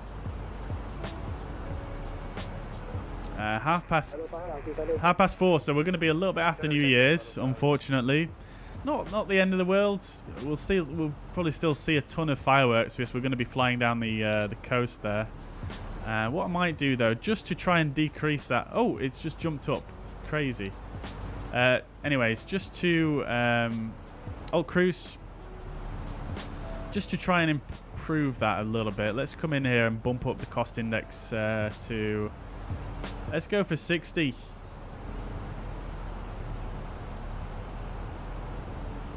See if we can regain a little bit of time there. Not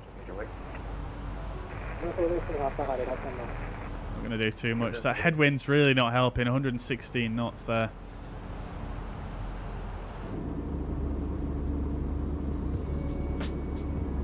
Oh, more fireworks down there.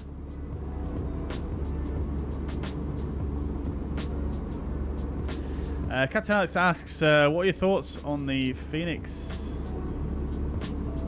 On the Fenix A320, one of my viewers suggested to me I was flying in the FS Labs P3D, and now I'm only flying PMDG on MSFS. Yeah, I mean, a lot of people have compared it to the FS Labs. I've never flown that myself, but a lot of people have said it's basically on the similar level to the FS Labs. So I would say if you enjoyed that, you will probably enjoy the Fenix. I never experienced the FS Labs, so I can't really do a comparison myself, but I am a firm believer that it is it's the best aircraft for Microsoft Flight Sim, I think. In terms of airliners, I think it's the best out there. So I think yeah, that's what I think. I think if you enjoy the FS Labs, if you enjoy PMDG, I think it's personally better than the PMDG currently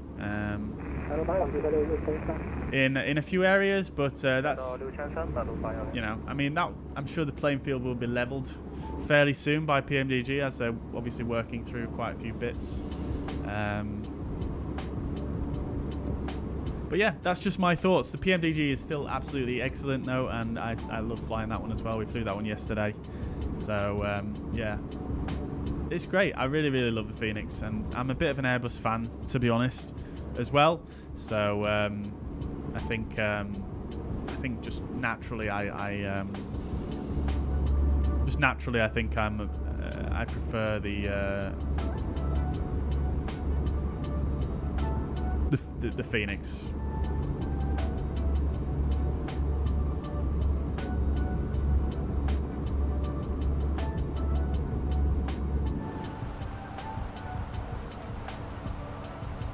Right. Patrick says, question.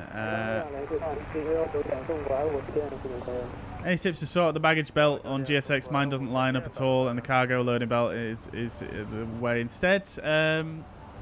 No.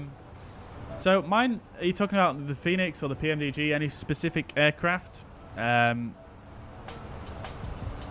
mean, I think what I would look at is if you bring up the GSX menu, it's probably not going to work actually because we're in cruise. But if you go into the aircraft options, aircraft config options for the aircraft you're using, one thing you could try first is reset the settings to default. So there's a reset button on there. Reset the settings to default and then try. Or what you can do is you can actually click on the cargo doors themselves. Click on the little square that surrounds the little cargo door on the airplane sort of diagram picture thing.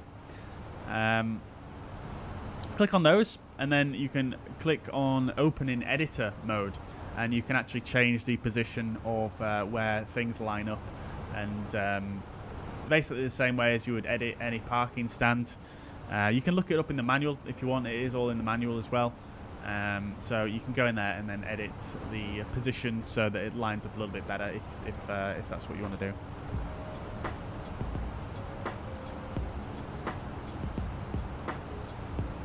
The approach into Kai Tak is amazing from recollection. Yeah, it is. It's going right over the Kowloon city. Absolutely amazing. And you have to do a very, very close in right-hand turn onto final. Well, at least if you're landing on that runway. But yeah, it is a very cool approach.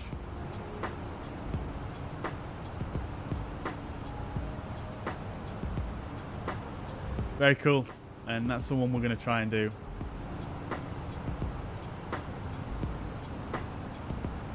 When we fly in there. Cold Coffee, welcome. Hello, hope you're doing well. Welcome to the stream.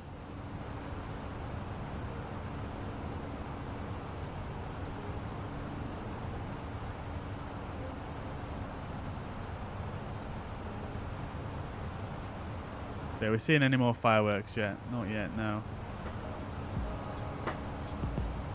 Love the Phoenix cabin. Yeah, the Phoenix cabin has got to be. It's got to be one of the best. Well, it's the best airliner cabin I've seen in this sim so far. The detail on it is just absolutely sublime. It's just brilliant. Chris says Airbus is for pilots and Boeing is for engineers. Yeah, I think I've heard that you say that one before. Yeah, I do have to agree with that.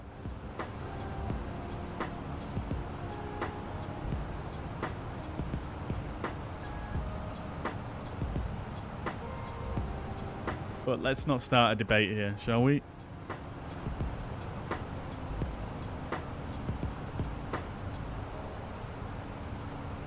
Yeah, the thing is with Boeing though, it's especially the 737 is, you know, there's a lot of things that aircraft is hampered by purely because it's such an old airframe, and they've tried to reiterate each time they've tried to reiterate it. They've tried to make it with minimal extra training on the new pilots that are flying on that type, or any pilot that's flying on that type. So they've kept a lot of the sort of old school stuff in there that it's kind of just a bit outdated now, I suppose. But I mean, you can see that because if you look at the Boeing 787, for example, you know that's a fly-by-wire aircraft, and you look at the overhead panel on the 787, it looks quite similar to an Airbus. So, you know, I suppose in certain respects, you know, they're taking on some of that same with the newer models. They're sort of changing things up a little bit to be a bit more modern. More fireworks down there.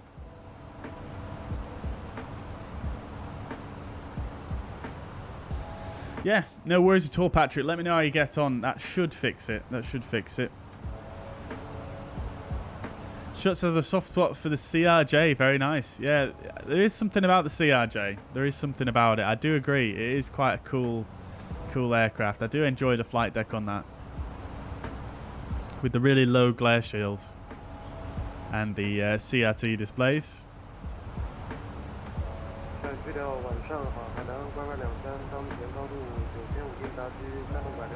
Yeah, I agree, Ellis. Yeah, I mean, I've only just found that out. I only just found out that you can do that today, to be honest. One of you guys, the kind members of the chat, Christopher, has just told me that you can actually do that. I completely did not realize that you could do that.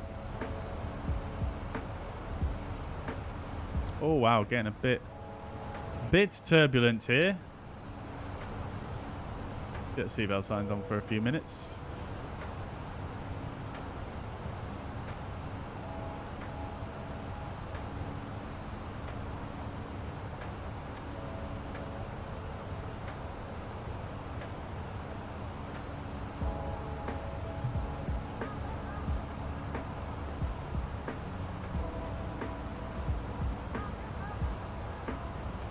Captain Alex, let's not start a debate here, but I mean, all I'm going to say on that is there's many aircraft with a joystick, including fighter jets, etc. And I'm pretty sure you couldn't really argue there for engineers.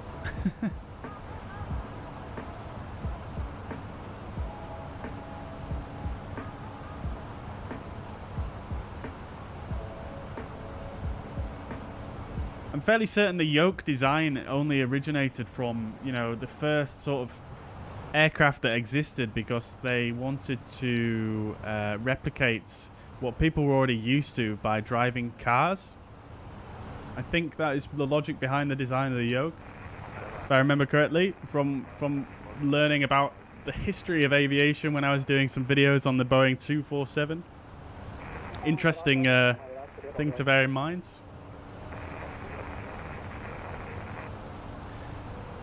And the ECAM is literally a troubleshooting computer. I mean, you could, yeah, I suppose you could say that, yeah. I mean, the ECAM is super, super helpful, I find. Fireworks indeed, Thor, yeah, hopefully we'll see some more. When it gets to midnight, pretty much all of the cities should have fireworks on a regular basis for about 20 minutes or so, I think. I think that's how it works, the mod, if I remember correctly.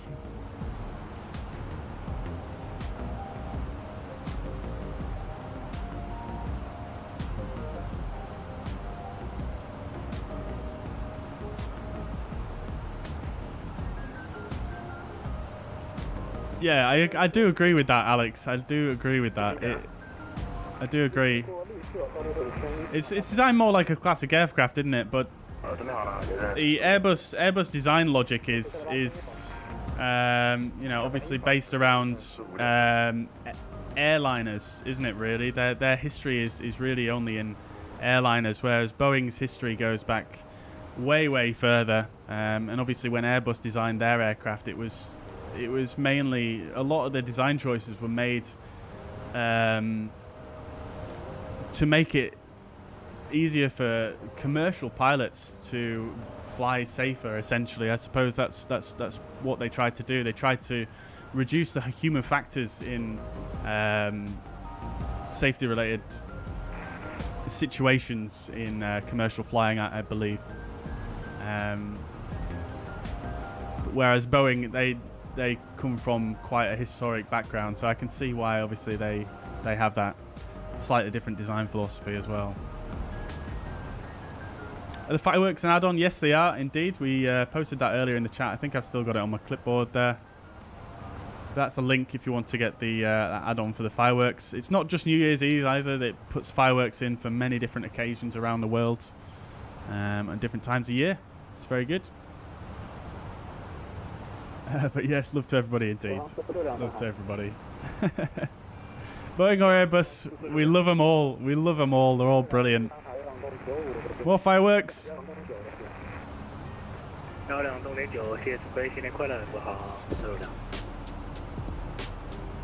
Fun fact also about the Airbus A300, which was obviously Airbus's first aircraft. I believe they designed that. In cooperation with the guy behind Porsche. I can't remember his name. Something Porsche.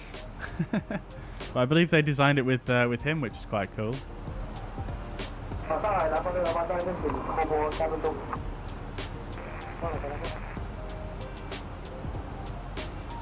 Milton, thank you very much for the subscription. Much appreciated. Welcome to the channel. The A300 does have a yoke. Yes, it does indeed. Yeah, I think the thing is with the A300 and the A310 is they were built in a time where they were just starting to bring in glass cockpits into aircraft and more modern features. And that's why in the A300 and the A310 you find basically a backup for all of the digital systems that you have on there. So obviously on the modern Airbuses you have the you have basically everything here on the ECAM in terms of pressurization and hydraulics and everything like that, whereas in the A300, A310, that's why it has such a large overhead. You've got all the standby, basically, steam gauges and analog dials for the hydraulics, the pressurization, everything, all the backup dials, and the same as well on here. You have all the backup altimeters and things like that. Because it was built in an age where, you know, they didn't want to sort of force pilots into a modern era too quickly, I suppose, I think is what they did there. So yeah, that's probably also why they have a yoke in it as well, to be honest. But it's not fly-by-wire, I suppose, isn't it? So they probably, you know, had to have a yoke, I guess. Maybe, I don't know. I don't know the engineering that well behind it.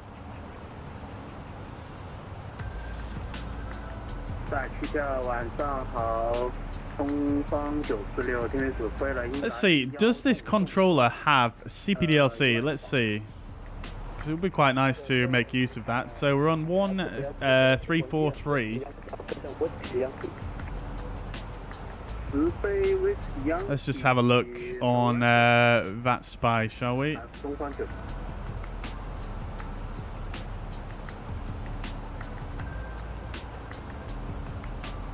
Arrival time has still not decreased by too much.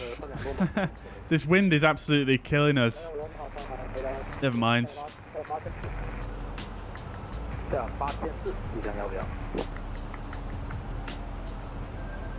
Right, let's see. 1343.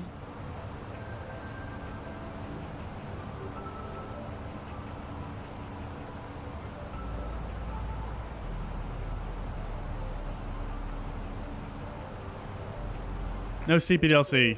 This guy's been online for nearly 4 hours though, holy crap. So we do have some controllers online now at Hong Kong. Only tower at the moment though. We've got Beijing control as well above flight level 245.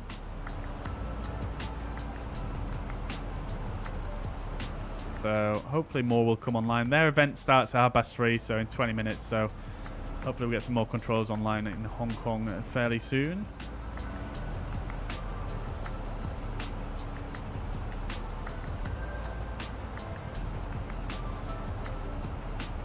Am I working in the aviation industry? No, I'm not. I'm not, unfortunately. I think we're past that turbulence now, aren't we? So we'll get the seatbelt signs off again. Yeah, I'm not in the aviation industry, unfortunately. I do have aspirations to potentially be a pilot, but it's very much cost prohibitive at the moment. So, yeah, that's where I'm at. More fireworks. Ellie says, may I ask why you fly on the right? Just because that's the way I have my my controls set up essentially on my desk, so I just mimic the way it would be set up in the flight deck in the sim.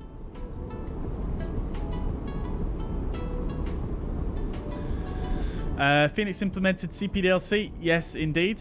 Yep. It's very nice. Unfortunately, you don't get too much chance to use it, really. Mainly because a lot of controllers don't bother with it, and I generally fly a lot of short haul routes. But yes, it does work.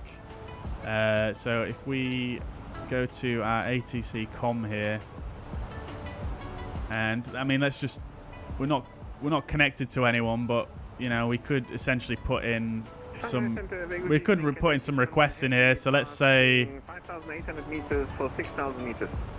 Let's say we request flight level 120 in meters, obviously. 1,000 meters. Flight level 120, we can transfer that and it'll come up here. And then we can send it off if we're connected to a station, but we're obviously not, so that's not going to work. And proceed direct. You would obviously connect through here, as I'm sure you know. But yeah, they're not online, so we shall just cancel that. But it does work. It's fantastic. Yeah, it works really nice.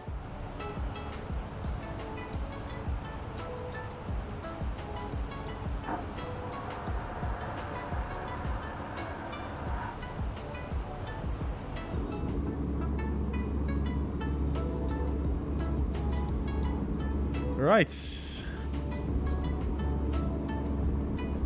You can double click on the controller in VPAD to see if you have Oh yes, you can. I always forget you can do that, to be honest. It's just something that I've never really done.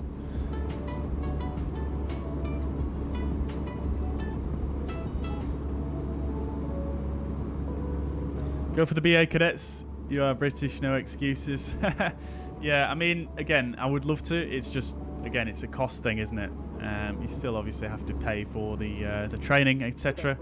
There's no cadetships about at the moment. Don't worry, I'm keeping my eye out for those. Where are we flying to? We are flying to Hong Kong.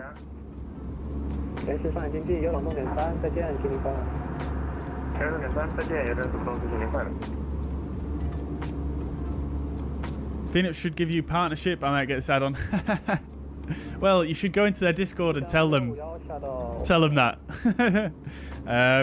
Yeah, I would love it. I would love it if I was partnered with Phoenix. I by far have the most knowledge and most experience in the Airbus A320 than any other aircraft in the sim. So yeah, that would be great to be part of that.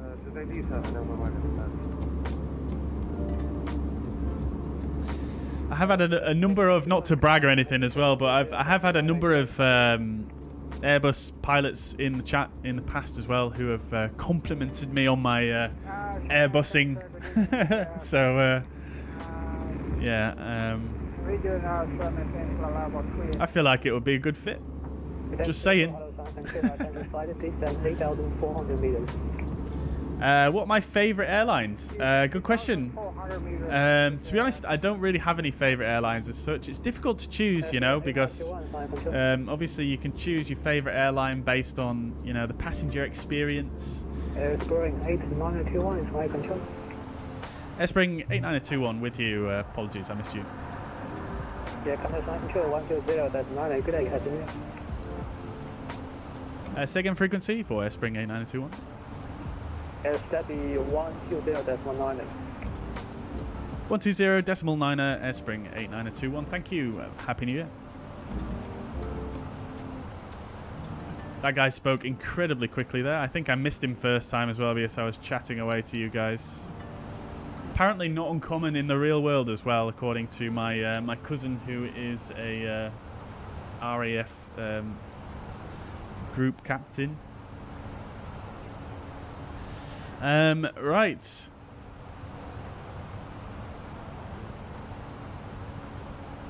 Let's just check this guy's call sign.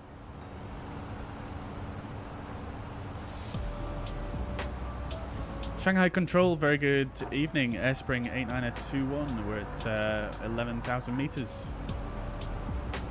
Airspring 8921, good evening. Shanghai Control, radar contact, maintain 11,000 meters.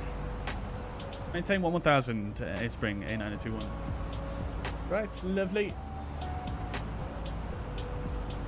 Glad you're enjoying it, Alex. Glad you're enjoying it. Favourite airlines. So yeah, that's where we were at, weren't we? Yeah, again, difficult to choose, to be honest. But if I had to choose, depending on, based on, I don't know, livery and aircraft choice, I don't know. I'm sure someone's asked me this question in the past, and I've been able to answer it, but I'm drawing a blank currently. I'm drawing a blank. I don't know. I do enjoy the.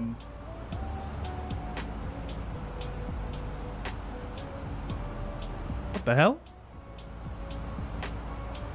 I've got a cat in here with me.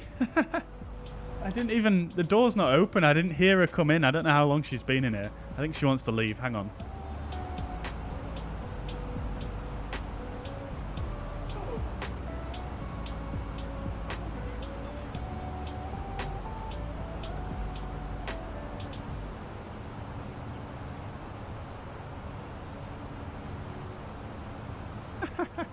The hell? I did not... The door's closed, so she can't have come in while I've been streaming, so she must have snuck in here before. More fireworks down there, I think. Oh, no. No, it's just some different coloured lights. Never mind.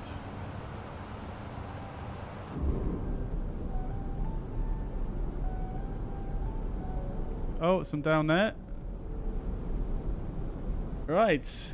Does the Phoenix have the secondary flight plan implemented? It does, yeah. Yeah, it does.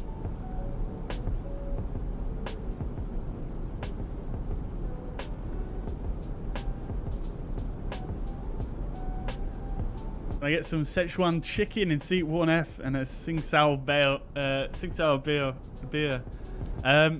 You'll have to speak to the cabin crew, dude. That's not me. That's not me. I'm sure they can sort you out though.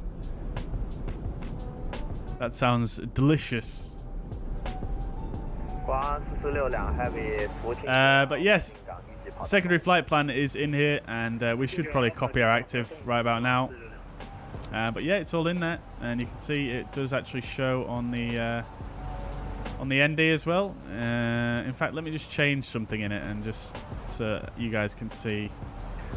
So if we put in, I don't know what fixes are around us. Let's just say Cavo. So we'll put in Cavo.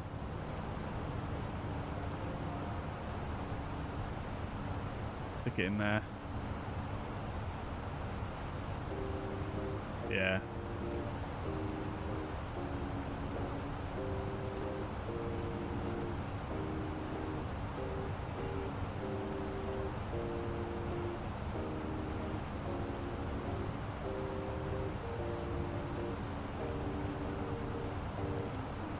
Yeah, it's kind of difficult to show it though, whilst you have got the exact same flight plan on there. Oh, it's Acavo. My bad, not Cavo. Right, let's try that again.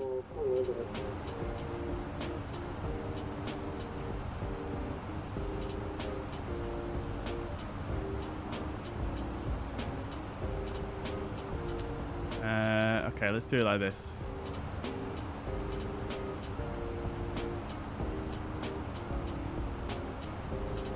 Yeah, so you can see there, it shows on the ND there in white lines. If you've got a secondary flight plan. And you can do the init and everything. It's great. Yeah, it's brilliant. So when we did sort of a... we did about, what, 4 legs of an EasyJet day in the life a little while ago. We used this quite a lot, actually, to put in the next flight plan for the next route. And it works with SimBrief import as well. It's great. Yeah, you can just come in here, go to your ATSU, you can do your flight init there, come back to your secondary flight plan, go in and init here, bring in the flight plan here, and then insert it, and you're good to go. It's absolutely brilliant. And obviously the secondary flight plan retains after you touch down as well, unlike the active flight plan. So yeah, really nice.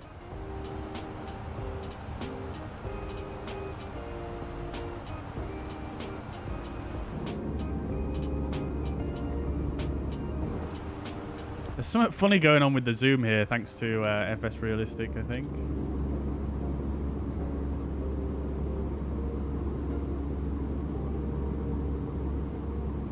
Is there a list for freeware, planary scenes, etc.? Or should I just purchase the deluxe edition? That's up to you, Milton. To be honest, I personally didn't find the deluxe edition gave me that value, that much value, personally. It did initially, but that soon wore out, to be quite honest. But if you go to flightsim.to, that is the more or less the main hub, if you like, for freeware in Microsoft Flight Sim. So I would check that out, and there's absolutely tons of stuff on there. So yeah, you can see a lot of stuff on there.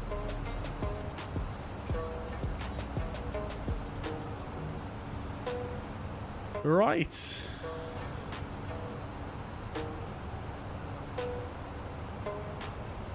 Do have an aircraft in front of us there by 8,100 feet.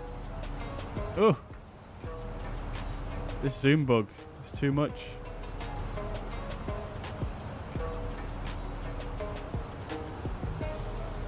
Cadets are free, you just have to be the best. Yeah, I mean, that's true. That is true. But obviously it's just getting to the point where you're able to be hired as a cadet. Thank you very much, Alex. Happy New Year, Lords. Thank you very much. In a few hours indeed. Yes, Happy New Year to you too. Thank you so much. And thank you very much for renewing your membership for 7 months. Thank you very much. Appreciate that. Much appreciated it. Much appreciate it, Lords, for your continued support. Thank you so much.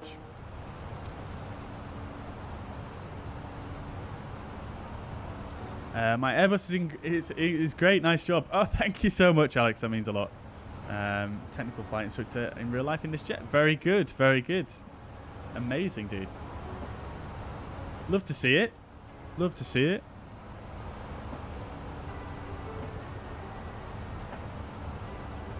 I love how the moon's reflecting on the water there. Very, very cool.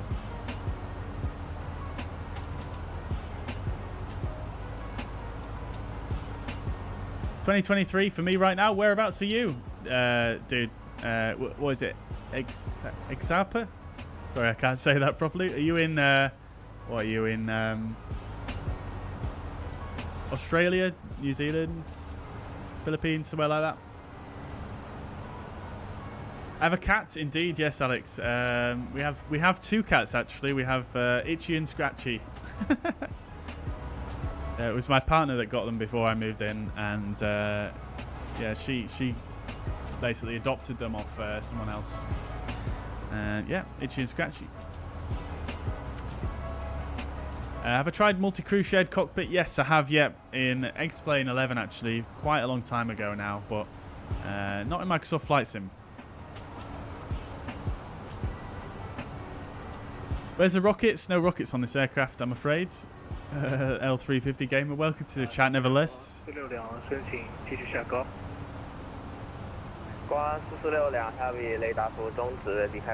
The Chinese fighter jets harassing Taiwan air defense show up on TCAS. I don't know. I mean, I imagine there would probably be more fireworks going off down there. I imagine they would probably be using some secret transponder that doesn't show up, I guess. In Flight Sim, they probably would, though, wouldn't they, right? Due to limitations.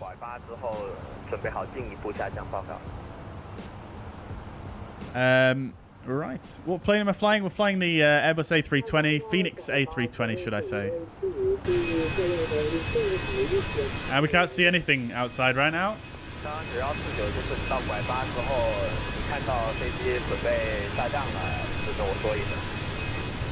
Oh, there we go. I had the wrong camera, that's why.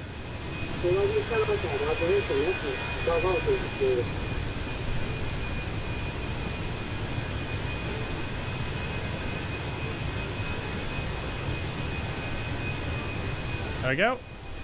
Beautiful livery, this.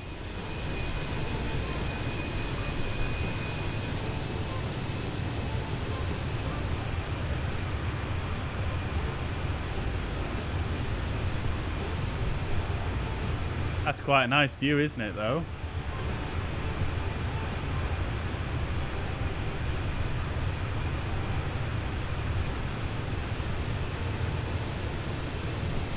Look at the moon reflecting off the airframe. That is so nice. Fireworks down there.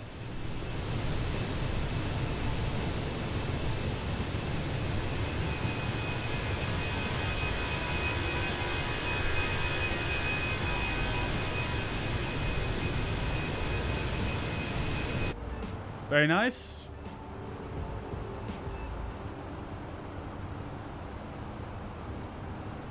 Torn between doing a desk setup with 3 monitors and a few iPads for the FMC charts, Navigraph. I'll get a sim chair using your 55-inch screen with eye tracker. Very good, Milton. Yeah, that sounds epic, to be honest. That sounds like a really, really good setup. I mean, if it makes you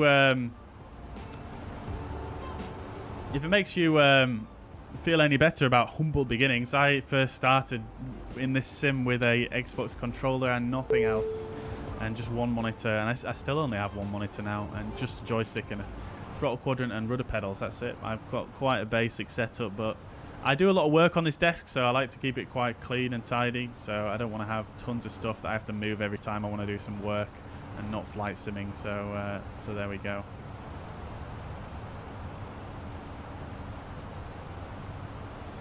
Once the multi-crew is available on the Phoenix, happy to fly with you. Very good. Yeah, that would be amazing. Yeah, man. Definitely. Yeah, I'll hold you to that, Alex. Yeah, that'd be really, really cool. I mean, I have thought about doing a stream sometime in the future.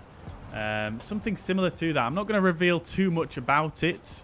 But yeah, I have wanted for quite a while to get someone who is qualified on the jet to do a flight with, because I've got quite a cool idea for a stream that I think would be quite entertaining, I think.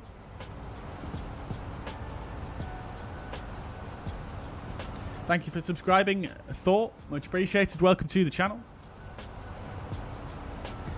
So I play on Xbox or PC. I'm on PC, Milton. PC spec is in the description of the video, Shane. Or you can type !specs. But welcome to the stream, Alan. I hope you're doing well. And humbled to have inspired you to do some flights. Appreciate the comment there. More fireworks down there.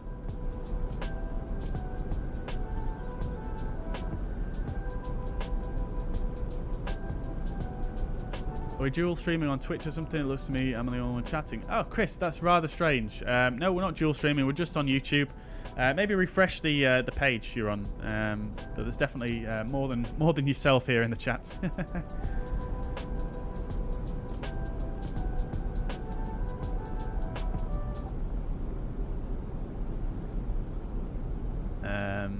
Let's see. Yeah, it sounds good there, Milton. Very good indeed, yeah.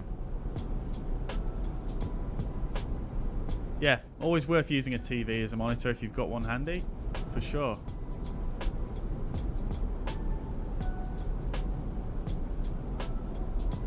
Alex says, check my channel. I'll be very happy to follow your lead in your stream for Multicrew. Very good. Yeah, I will do, Alex. Yeah, thank you. I'll try and remember to do that after the stream. In fact, I'll bring it up now on my second monitor so I don't forget.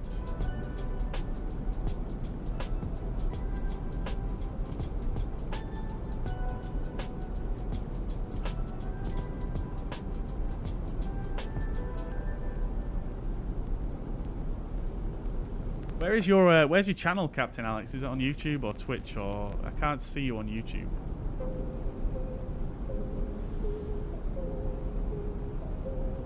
Next level racing flight sim chair. Yeah, that does look cool though. That does look cool. That is something that I have looked at before. I think that would be quite good for my setup, to be honest. I would really like to get my my throttle quadrant and my joystick off my desk if possible. Sent a Facebook message. Okay, great, Alex. Yeah, I'll check that later on. Yeah, thank you so much. Thank you. Great stuff. Yeah, sounds cool.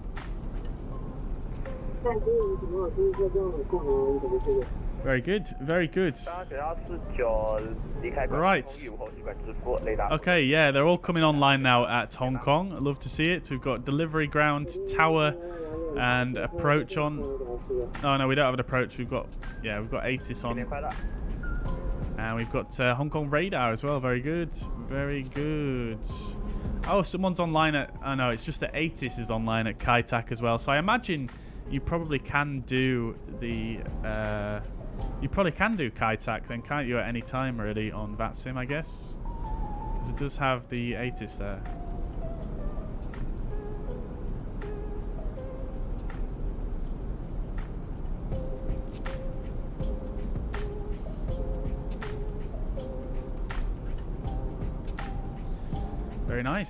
Very nice indeed.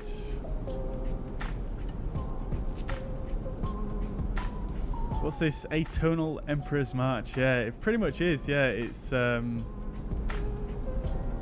it's a lo-fi version of the Imperial March.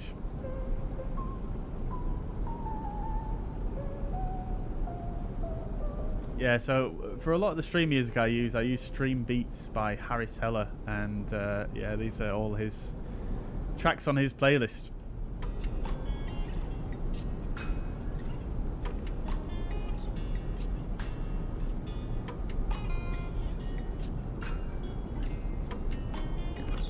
Downloading the Phoenix, amazing. Love to see it.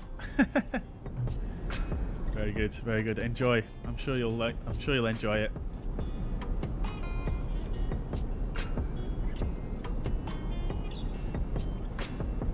I'm a great animator. Thank you very much. I wouldn't say I know a particularly great amount about animation, but thank you so much. Oh, we can see that aircraft in front of us now. Just there he is. see his lights just occasionally flickering in the distance. That would be... oh, he's gone now.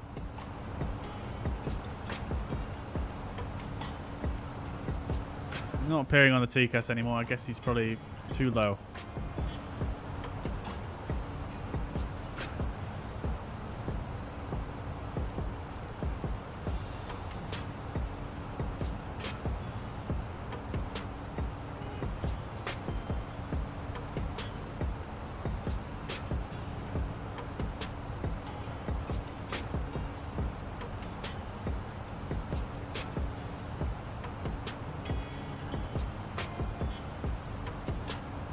Oh, you sent a message to them? Oh, thank you so much, Alex. That's amazing. Let's see if they do. Let's see if they do.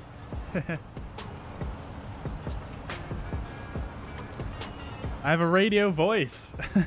If you say so. That's the first time someone said that, actually. Maybe it's just the Rode I'm using. I don't know. Maybe. I mean, this isn't actually a Rode mic. It's a fairly decent condenser mic, but it's not a Rode one.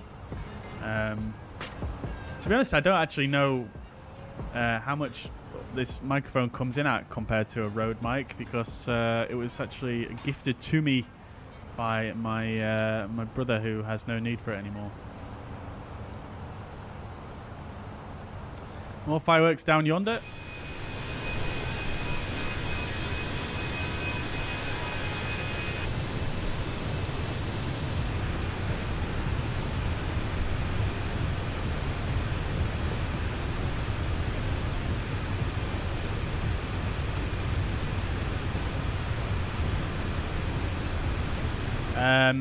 Runway Collin County, welcome. Hope you're doing well. Welcome to the stream. Loads of fireworks going off down there. Some more down here as well.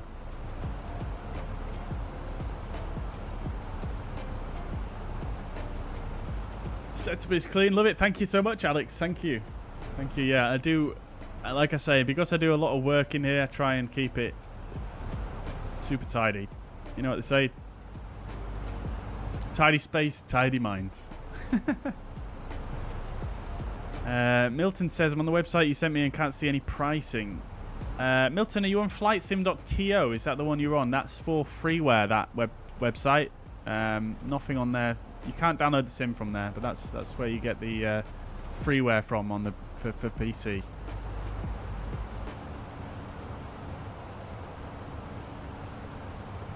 What am I doing? As in, what am I doing for a profession, Alex? I'm a photographer. I'm an architectural photographer, to be more precise. Ramucho, welcome to the stream. Thank you very much for the subscription. Much appreciated. Sorry if I've butchered your name there. Right, let's see how we're doing on the progress here. So 16:38 is when we're going to arrive. So we've shaved off a little bit of time, not too much though. Just over an hour of flight to go. Top of descent 264 miles in about 45 minutes time.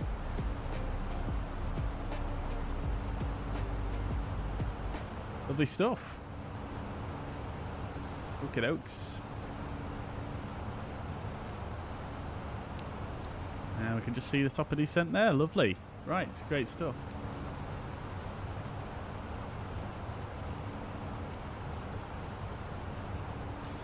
Okie dokes. Let's have a look at the ATIS, shall we, for Hong Kong, and just see where we're at with that. Now that they're online. Got information, Lima, time 1500. Arrival runways 07 left. And arrival and runway 07 right, departure runway 07 left and 07 right. Wind is 050 at 6 knots, variable between 010 and 080 degrees, visibility more than 10, few clouds 4,000, temperature 16 degrees, dew point 8, QNH 1025, no significant changes. Lovely. Right, fairly good weather then at Hong Kong as expected. 07 left and 07 right for arrivals. We've planned for 07 left, so we'll see what we get assigned once we get a bit closer in.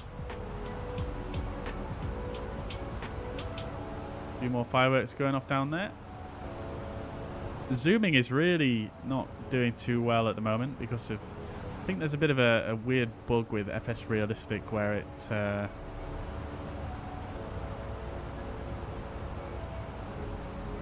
doesn't let you zoom sometimes.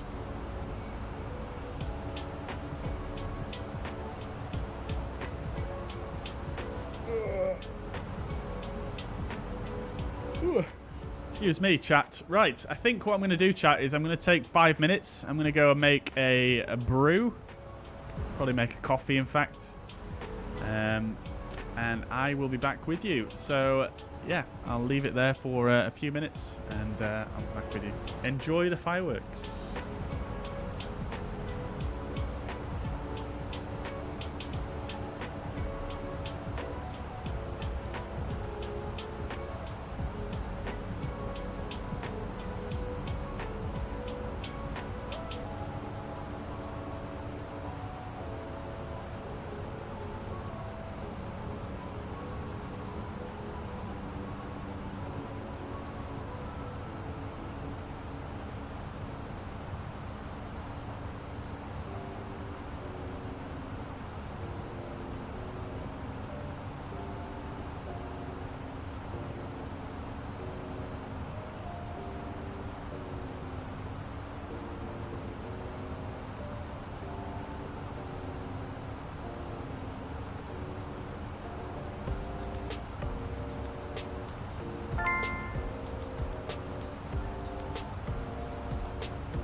Right then. Coffee has been acquired. Lovely. Fireworks going ham down there. Yes, Alex, yeah, I do architectural photography, yeah, indeed. Indeed, I think I've got a link to my Instagram in the description, although I still haven't really updated it for quite some time, so it's a bit out of date, but it's on there.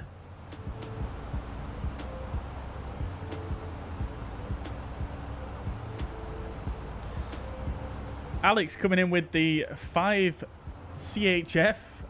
Not actually sure what currency that is, so my apologies. But it's £4.35 in British money. Contribution from Phoenix Software because I bought $49.99 from them. You should have your percentage. Keep up the good work. Thank you so much, Alex. Really appreciate that. I really hope you enjoy the Phoenix. I personally absolutely love it. I think it is, like I say, in so many ways, I think it's just the best in Microsoft Flight Sim. Obviously, there are some areas that it could do with some improvements, and there are some small details that they are looking to improve on. And obviously, it only comes with one variant at the moment. But all of the future updates for like Sharklets and the different engine variants, I believe they're going to be free updates, so it should be quite nice. And I know they're very good evening. I know they're working on a few. 11,000 meters Hang on. inbound. This guy's very loud.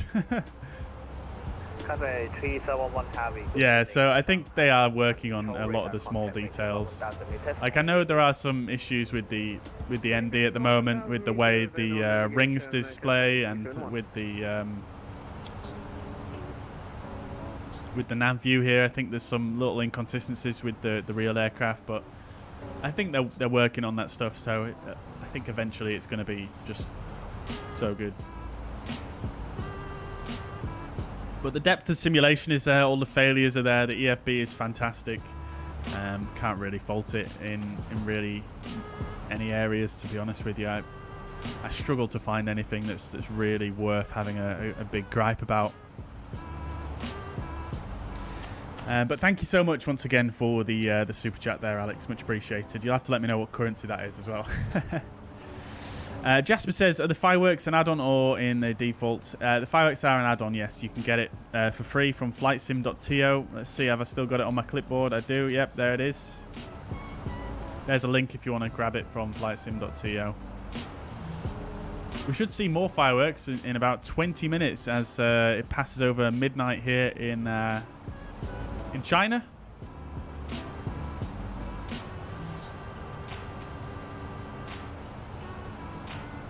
Matt Russell does street photography. Amazing, dude. I didn't know you did photography. That's great. Great. Whereabouts? Well, you don't have to say, I suppose, but whereabouts do you like to do street photography?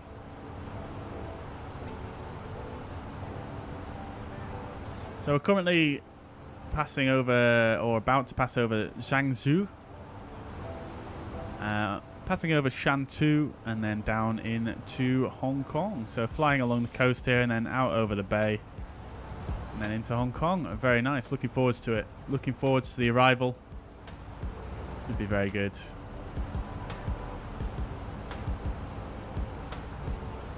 Yeah, great stuff. Really enjoying this flight actually. It's super refreshing to fly in somewhere else, somewhere in the world that I've just never flown in before, especially on VATSIM.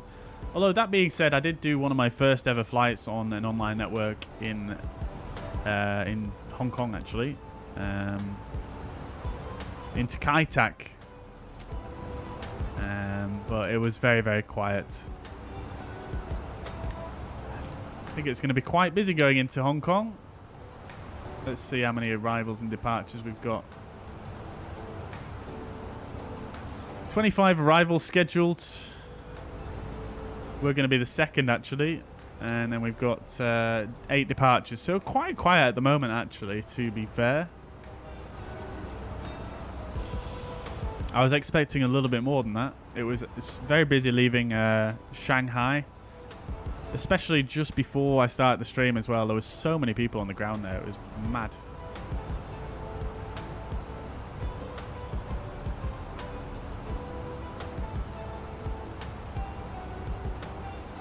One thing that I found really fascinating whilst I was looking for a route for this stream, for this event, is that there's so many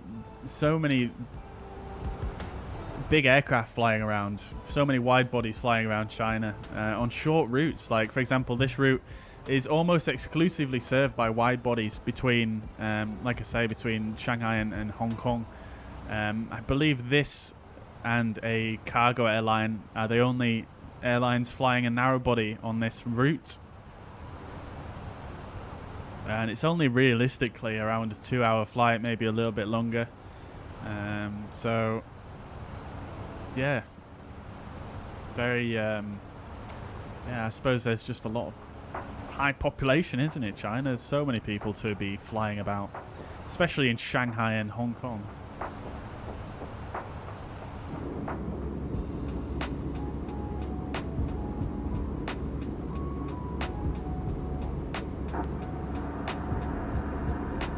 But it should be quite cool once we get the 777, the PMDG 777, and the 747. It should be really, really cool. I think when we can fly into Hong Kong and things like that in the 747 and whatnot. There's a lot of 747s still flying around in China that you just don't see in Europe these days, or even in the US for that matter.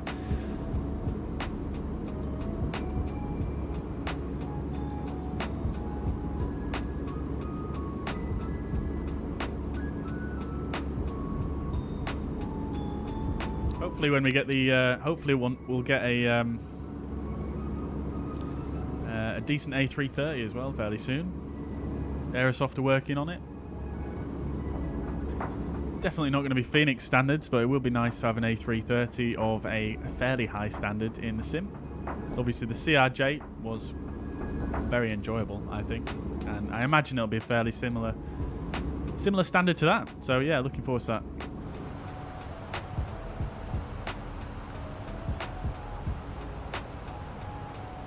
More fireworks going off down there just as we look down there. Great.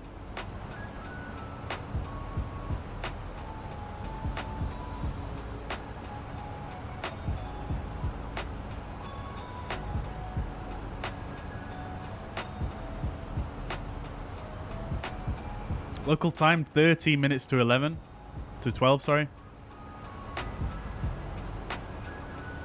Love to see it.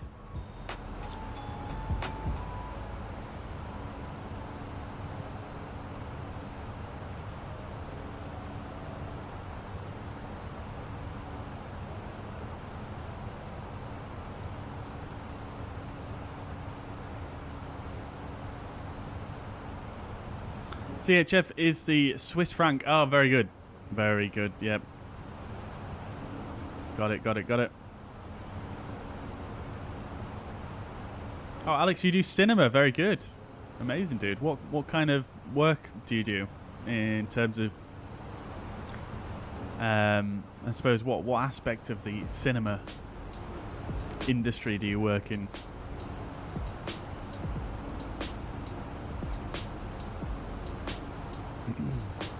Yeah, I used to want to be in the film industry for a while when I was in school. I say film industry, more the media, TV space, but I went off that idea clearly. And you have to excuse me. I'm just eating some of my Christmas quality street here whilst we cruise.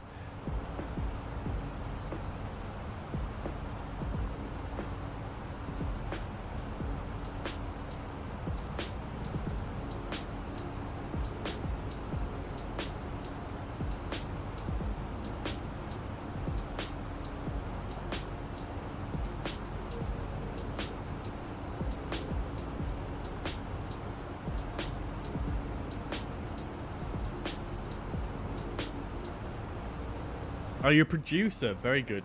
Very good. That's really cool, man.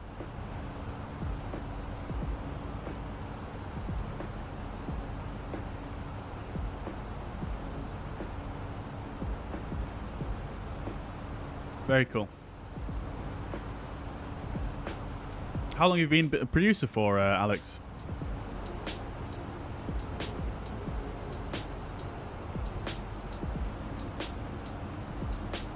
The Instagram is it's in the link there's a link in the video description. It's either it's Rob C Arch or Rob Karch, as some people like to refer to it as, on Instagram, or Rob Crawshaw, which is my landscape photography work.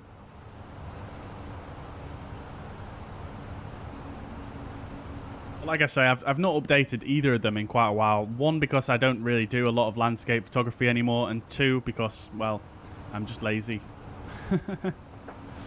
I really need to start updating my architectural Instagram far more, though, because I've got, since I last updated it, I've got projects coming out of every possible pocket, and yeah, I've just got so much that I could post. I'm just lazy, I suppose.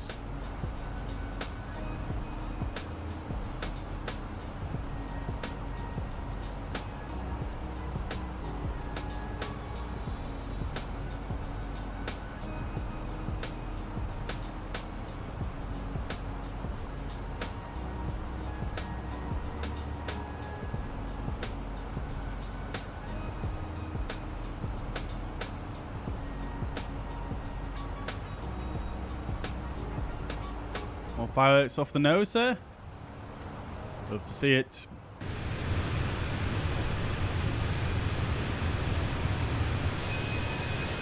I do enjoy this livery though. There's something about it that just looks nice.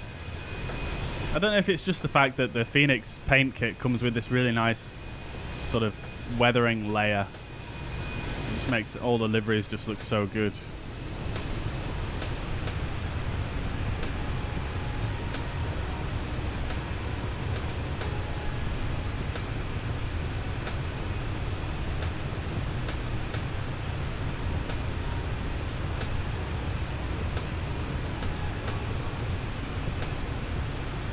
Right, I think we're going to get probably passed over to Hong Kong radar relatively soon.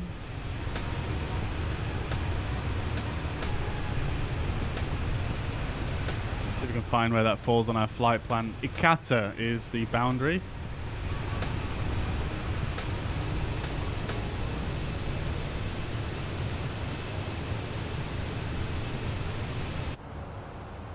So we'll come in here. Probably be a good idea just to put this in to remind ourselves.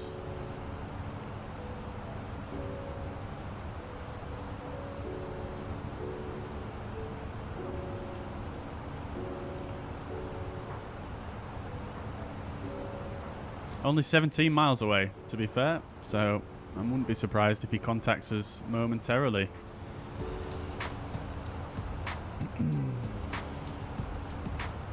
Right, once we pass Ikata as well, I think we'll probably go ahead and do a arrival briefing, as we'll be coming to the top of descent within the next half an hour.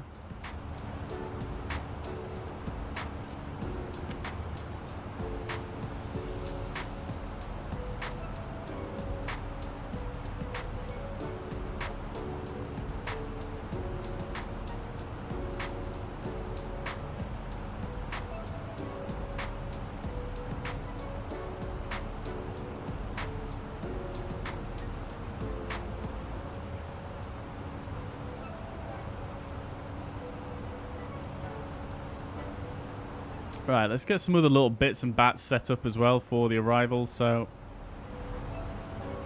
if we have to do a go around, they do have NADB1 at Hong Kong.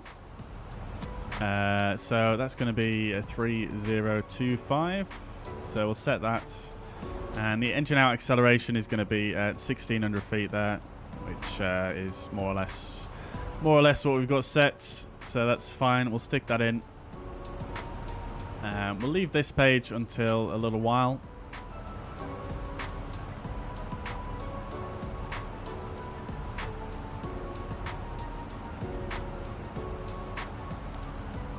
What else can we do? So we can put in the expected arrival runway.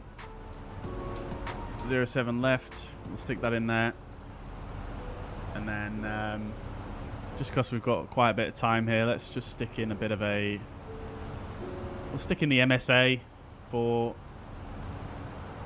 the airports. It's based on the airport reference point, so we'll put in the airport 25-mile radius. And then we'll put a couple of rings in there, so 040 and 275 095.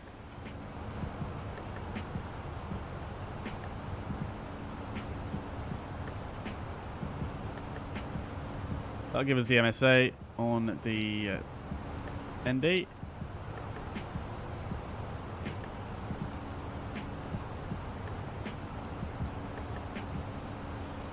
Lovely, that all looks correct. Great stuff.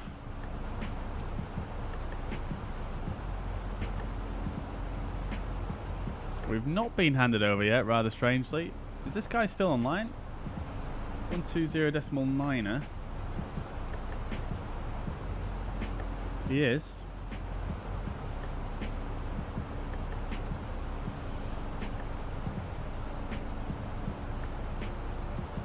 He does have ZPDLC as well. Huh. We should have connected to him. Maybe we'll try it now. I mean, he'll probably be getting us a handover in any second now, but let's try it. ZSRS.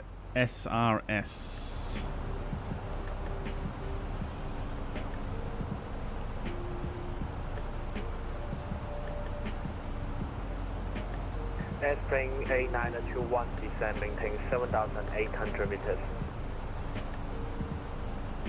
Descend and maintain 7,800 meters, Airspring A921. Interesting, descent clearance already. 国航12480识别吗？这个。国航12480上海停留5个。 Right, okay. 好的。 7,803 meters is in. Flight level 256, thrust idle open descent. 国航12480现在9500保持是吧？对的，9500保持。 I think what I'll probably do as well is we'll just pull the VS. So we've got Mac VS 1100s. Just so we've got a bit of a shallower descent. This was descending quite early here.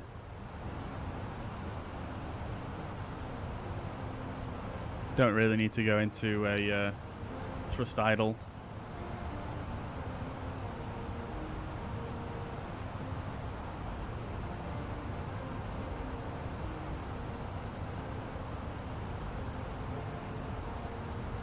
Doesn't look like he's going to respond.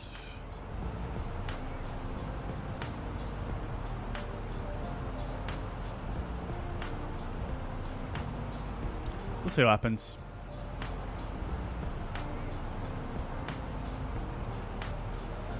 Right. What is the call sign for the next controller? VHHK.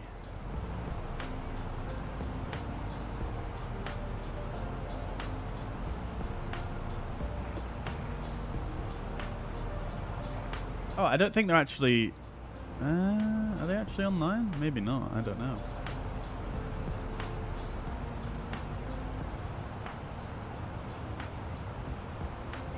Hong Kong radar shows us online. Hong Kong East Centre. Oh yeah, they are.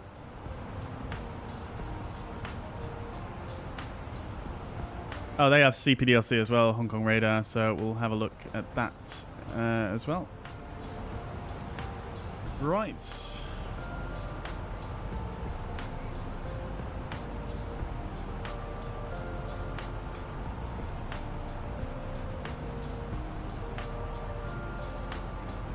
Airspring A921 descend and reach 7,800 meters at dot speed. Descend and maintain 7,800 meters by .me, Airspring 8921. Right, okay, so that's what he wants to do. He wants to basically get us to 7,800 meters by .me, which our current descent rate is what we're going to do. So we'll leave it at that. I don't know if maybe I suppose we could put it in here. We could put in flight level 256 as an altitude constraint here. Insert that.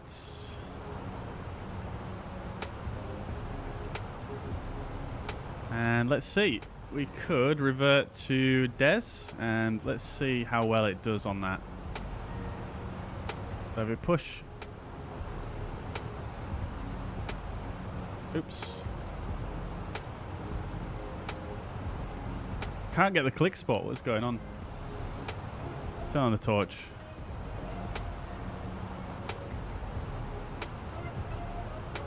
Huh?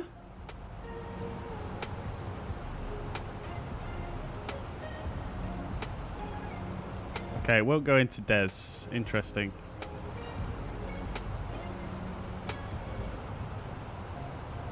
That might be because of the way I've set that up. Possibly set that up incorrectly, but let's yeah, it's a bit strange that. Maybe it's because I've not passed through the... Yeah, I don't know. It should still go into Des, even if you've not passed through the top of descent, right?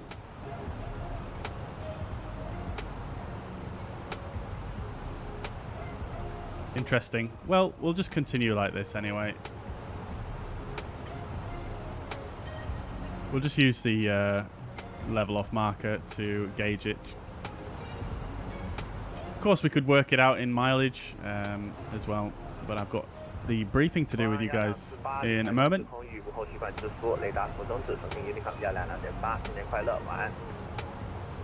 Right, got it. Got it. Oh, there we go. Unable. Okay. Unable to do CPDLC, I guess. Fair enough. Right. Anyways, name of the arrival that we have that we've planned for is the Abbey 3 Alpha arrival.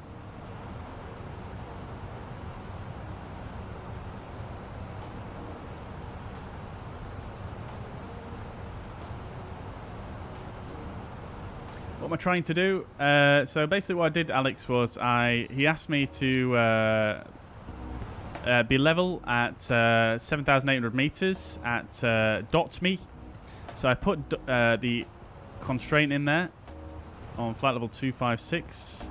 And I was just seeing if I went to DES mode, so manage descent, rather than vertical speeds, that it would just follow the vertical path.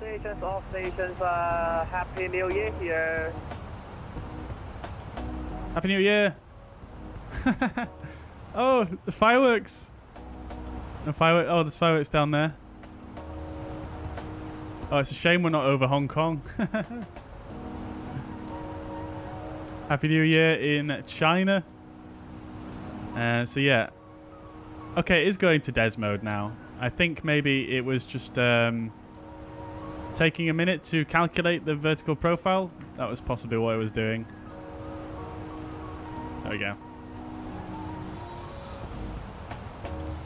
Right. Anyway, let's turn down the music a little bit here. I'm going to turn the controller's volume up a bit. But the arrival, yeah, I think I said that one. Abbey 3 Alpha. Right. Let's go ahead then and have a look at the arrival into Hong Kong.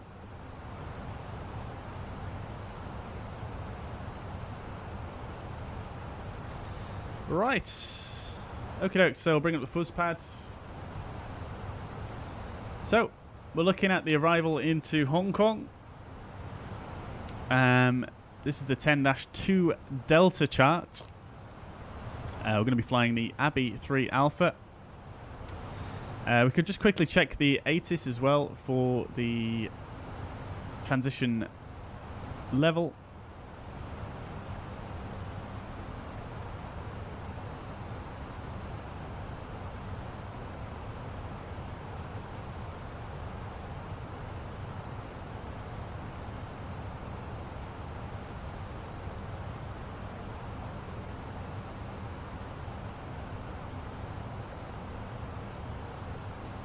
I don't believe it actually says the transition level on there. Oh, sorry. Spring A921 radar surface terminated. Contact Hong Kong radar on 121.3. Happy New Year. Bye-bye. 1213, Airspring 8921. Happy New Year. Thank you. Bye.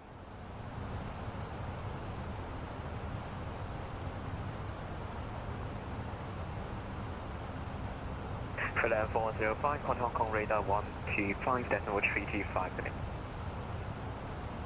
I'm just going to go to vertical speed at this point. 125, that's all 325, and 405, take up your service, bye. Hong Kong radar, very good evening. Happy New Year. Airspring 8921, we're passing 8,300 meters for 7,800 meters. Airspring 8921, Hong Kong radar identified. Descent flight level 250, expect Abbey 3 Alpha arrival. 7 flight level 250, expect Abbey 3 Alpha arrival, Airspring 8921. Yeah, beautiful. They use feet in Hong Kong. Fantastic. Love to see it. Right, great stuff. So we're descending flight level 250. So we'll go back to DES now. We might as well just stay in vertical speed. Let's just stay in vertical speed. And Abbey 3 Alpha is what we expected, so let's carry on with the briefing then.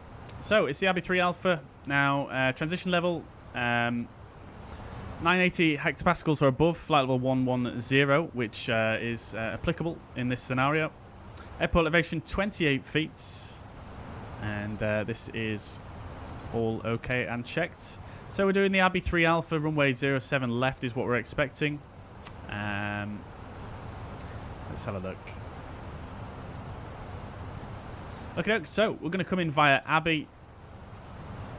We need to pass Mosul at 280 knots and flight level 130 is a requirement. It does actually also say that here in this section. If holding over Abbey is required, each flight will be instructed individually in order to provide traffic management. So, okay, something to bear in mind. So we're going to go Abbey, Mosul, Tama, down to Tung Lung VOR, then a left turn, Guava, over to Soko, then a right turn to Limes. Runway 07 center is closed for reconfiguration. So that from that point we can probably expect some vectoring on to the ILS. As you can see down here, expect ILS approach, descend as directed by ATC. Okay, cool. Let's just make sure there's no sort of transitions here.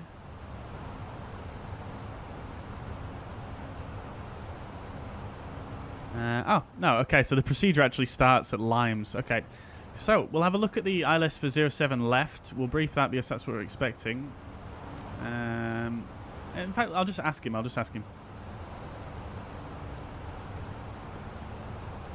Hong Kong radar, can we expect, which runway can we expect for Airspring 89021? Airspring 89021, you can expect ILS approach runway 07 run. Roger, expect ILS 07 right, Airspring 89021. Right, so it's the ILS 07 right, so we'll have a look at that one then. Okie dokes. So it's going to be the ILS for 07 right. This is the 11-3.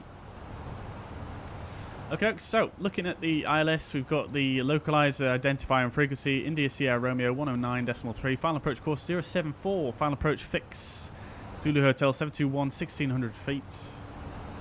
And the minimums, we've got Cat 2 minimums there, radial altimeter 99 feet. We'll look at the other minima below once we get to it.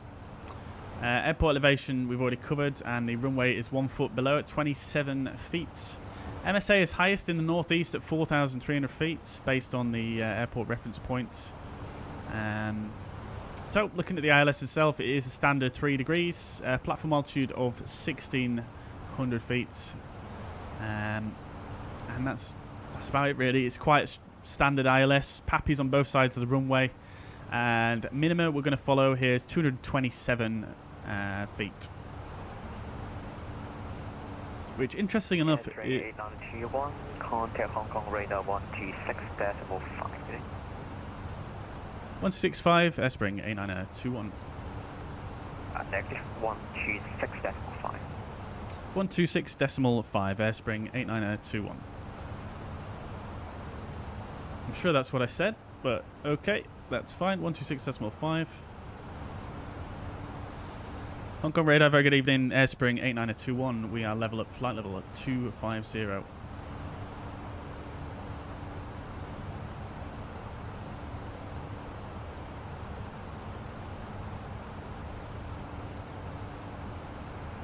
Spring 891, hello, descend to level 130.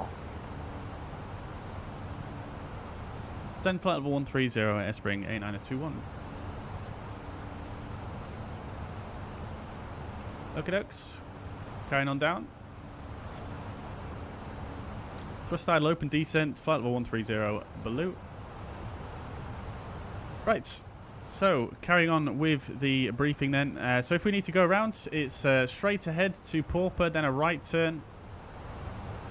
Climb to 5,000 feet. Right as directed to Guava, then Soko, then Limes or and hold or as directed. So basically just a loop back around. Go around altitude will be...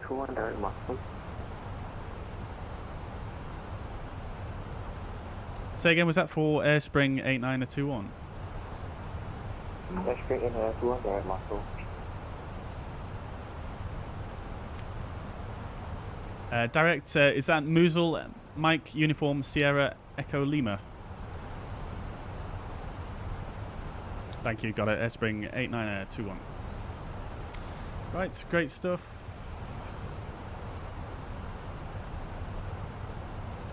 Okay, dokes. So put a direct in there to Mosul in the background there. Right, so that's the ILS covered. Looking at the airport itself, fairly complicated layout as per Shanghai. Get this one as well. Now, we're coming in on 07 right here, so it's going to make our taxi out in a fair bit shorter, which is nice. So coming in 07 right, we'll probably try and vacate maybe Juliet 8, I think. I imagine one of our Pakistans will be somewhere in this area here, somewhere around this way. So we're going to expect Juliet 8, probably, then on to Whiskey, then Whiskey 2, maybe somewhere down here. So fairly straightforward taxi, provided we do get Juliet 8 as an exit. So we'll probably go for a low auto brake to facilitate that. So that's it for the approach, fairly standard, really. And we're on flight levels now, so there's no real issues with regards to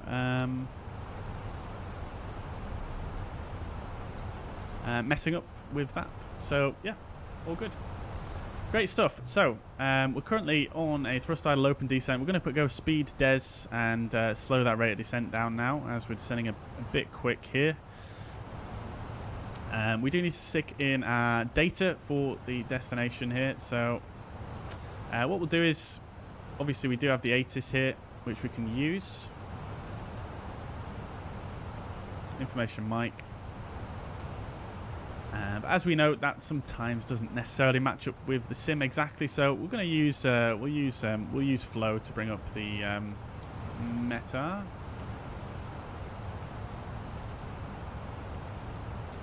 So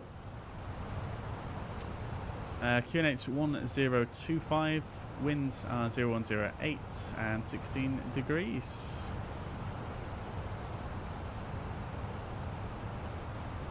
One 1025.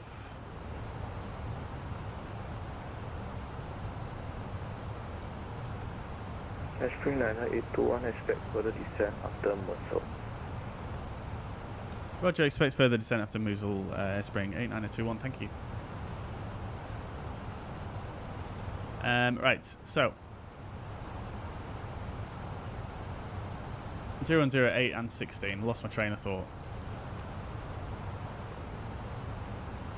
16 degrees, and the minimums we're using 227.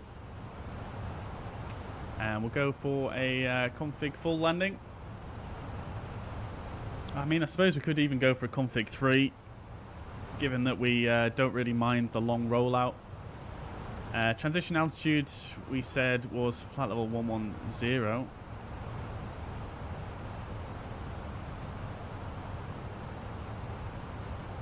What I'll do is I'll go ahead and just stick in the 1025 here, just as a reminder.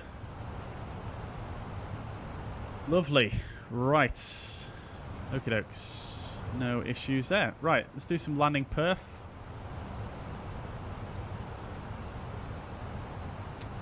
VHHH. 07 right, dry. We'll refresh the meta and apply. Landing weights. So we're looking at fuel on board 3.7. So 61, 62 tons.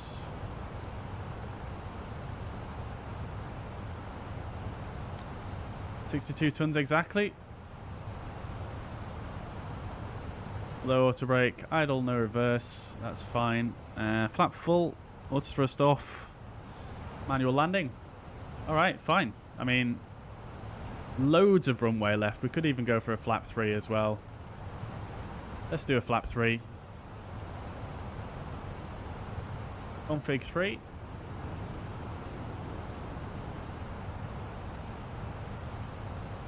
Great stuff. Okay, dokes. So let's see how we're doing then. Progress. We want to go VHHH 07 right now. 68 miles to go. So 140. We should be at flight level 190 roughly now. So yeah, looking very, very nice on the altitude there. Altitude constraint here at Mugz is required altitude 130 and 280 knots. So we're going to make that fine. You can see we've got a speed change here. And you can see we're going to level off nicely just before then. So, great stuff.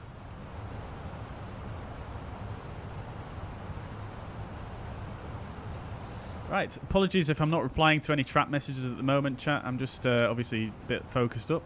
What I'm going to do as well is let's get some other frequencies tuned in. So, we're currently on with radar 1265. Oh, it's actually approach, isn't it? Right, cool. So we'll go to tower after that, which is on 1187. Actually, we'll be south tower, so that's 1184. Yes, we're landing on the south side. 1184, and then ground 1225. So we'll stick that on this side.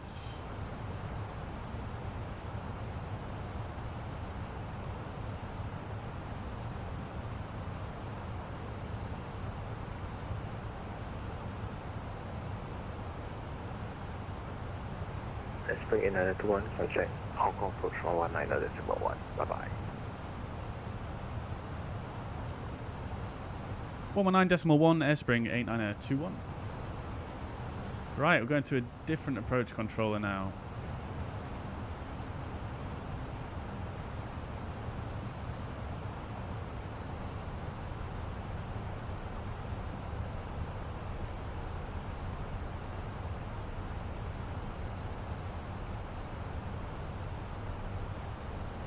Hong Kong approach, very good evening, Airspring 89021. We're level at flight level 130, overhead Mugz, information November on board.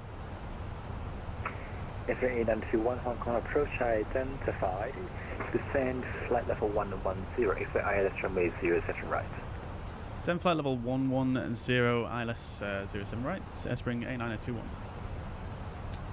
Right, off we go. Just started open descent.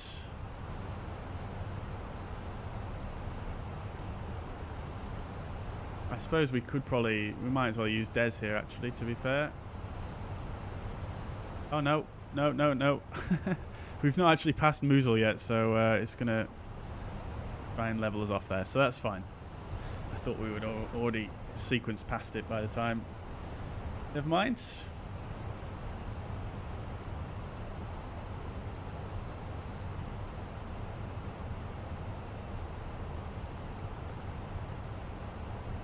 Right, there we go.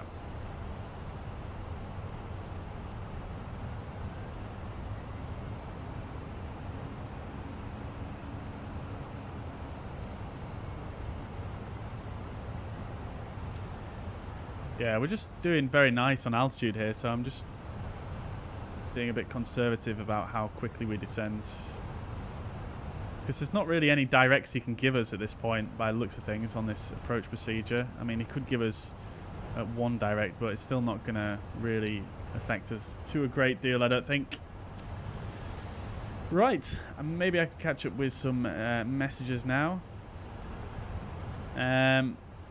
Lascoda, welcome to the chat. Hope you're doing well. What was the tablet? That's the fuzz pad. That's just an overlay for the stream. Aaron on PC asks, what is the circle in your ND after Tamar? That is just a, I put in on the fix info page, I just entered in the MSA there for the airport, just for reference.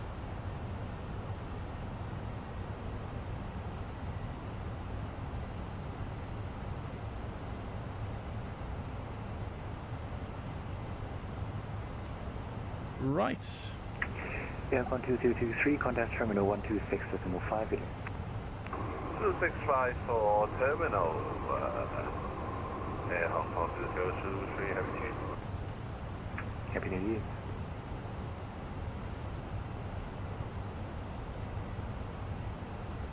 Right, let's see what else I missed.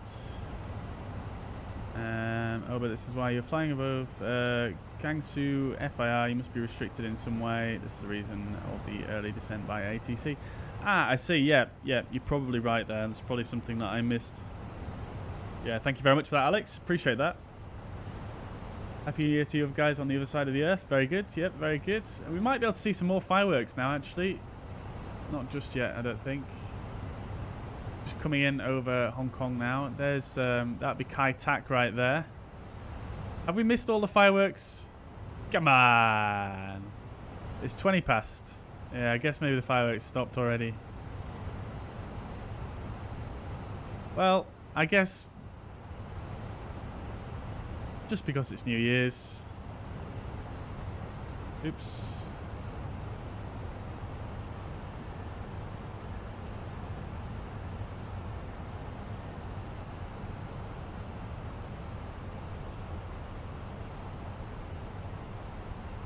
Oh, we're getting some severe bumpiness down here. Let's get the seatbelt signs on. Still no fireworks. Interesting.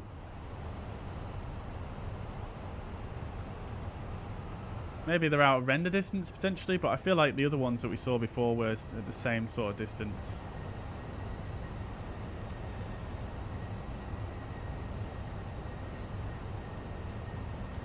Lola Joe, welcome to the chat. I'm doing very well, thank you. I hope you're doing well. Happy New Year to you as well in Sydney. I hope you're doing well. Oh, there we go. There goes the fireworks. Love to see it. Beautiful.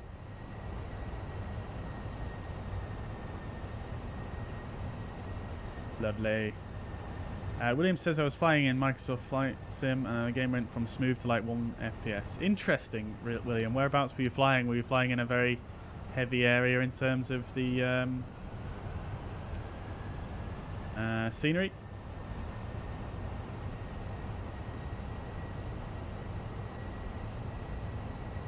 Right, lovely.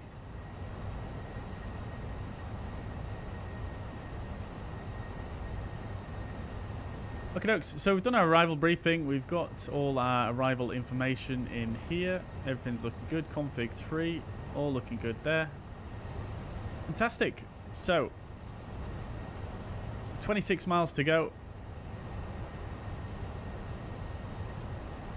In a straight line, of course, but yeah, we're probably not going to get a direct from this point, so we can more or less just use our track mileage left.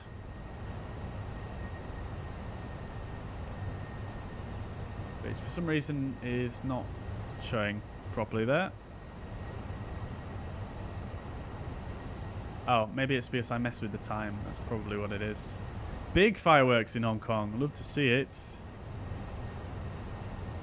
Beautiful. Right, so 50 miles to go. Yeah, so we're doing good on the altitude. No problems.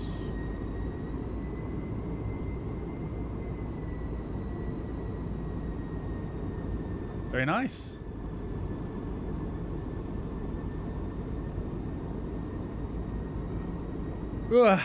Right. Looking forward to this. Looking forward to doing a landing after this longer than usual flight, really, for us.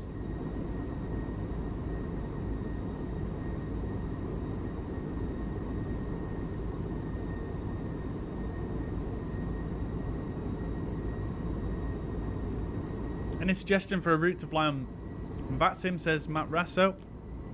Oh no, I've not finished my coffee. It's still a little bit warm. To be honest, Matt Rasso, what I tend to do is I tend to look at what areas are the busiest on VATSIM and choose a route based on that, or I look at the events page. So if you go on the VATSIM website, there's an events page on there, and I look at the events and go for something based on that. And then what I'll do once I've... Good night, and a very happy New Year. Victor Papa Charlie Zulu Whiskey. We're everyone passing 2,300.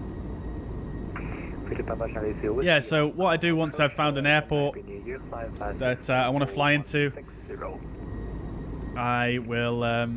Flight is set up to 160, Victor Zulu Whiskey. Thank you.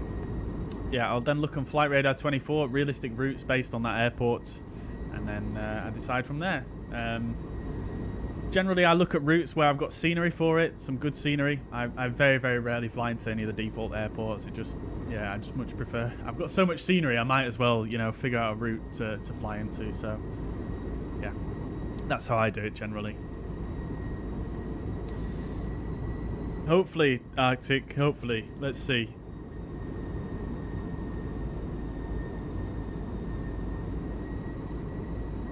Did you miss something? Nope, nope, not really. No, we're just on that long approach to Hong Kong. There's the airport down there. Looks like there's some extra buildings modelled in as well outside of the airport. I've not really looked at this scenery yet after I purchased it earlier on today.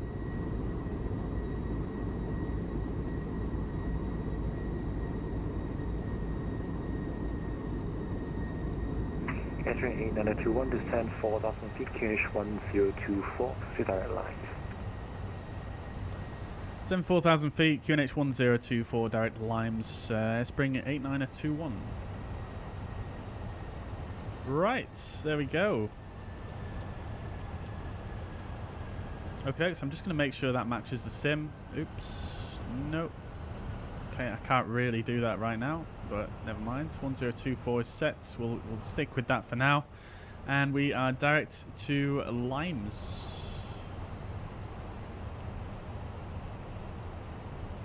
Departure vehicle leaving Chile 309, passing to 2,500 feet, and departure to Federal Caution 5,000 feet. 309, Hong Kong approach cabin leader. Right, just going to focus up now, chat, really. After 160,309.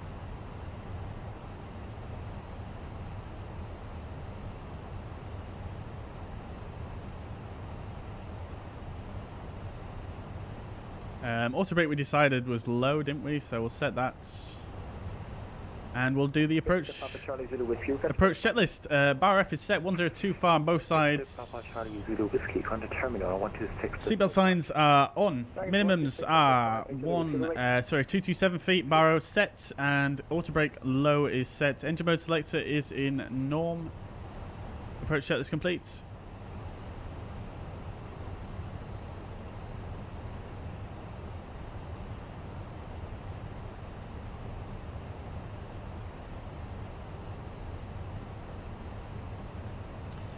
Right, okie dokes, we're looking good. We can probably slow this rate of descent now down a bit now. Something like about 3 degrees there, rather than a bit more, which is what we were at before.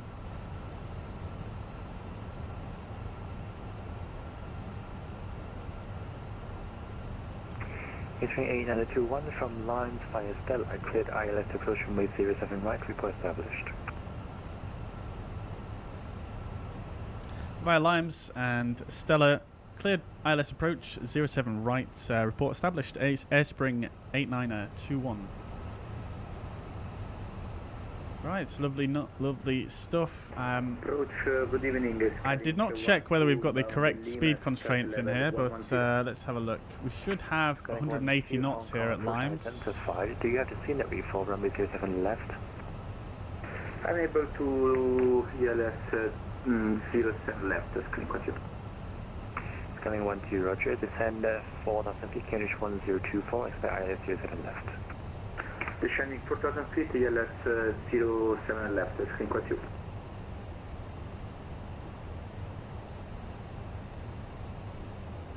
We don't have Stella in either, do we? Limes VH701, there's no...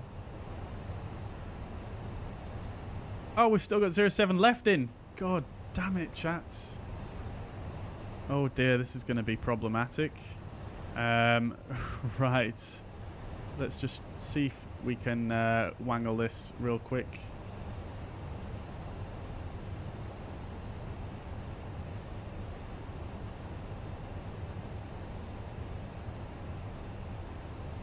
Oh, we still don't have Stella, do we?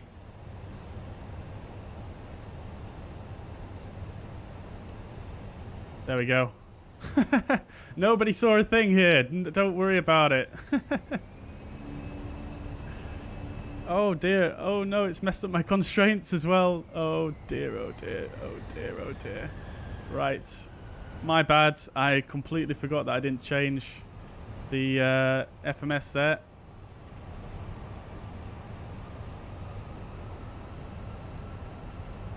Let's go direct stellar. It seems to have messed up. Oh god. Hope the controller's not going to have a go at me for that one.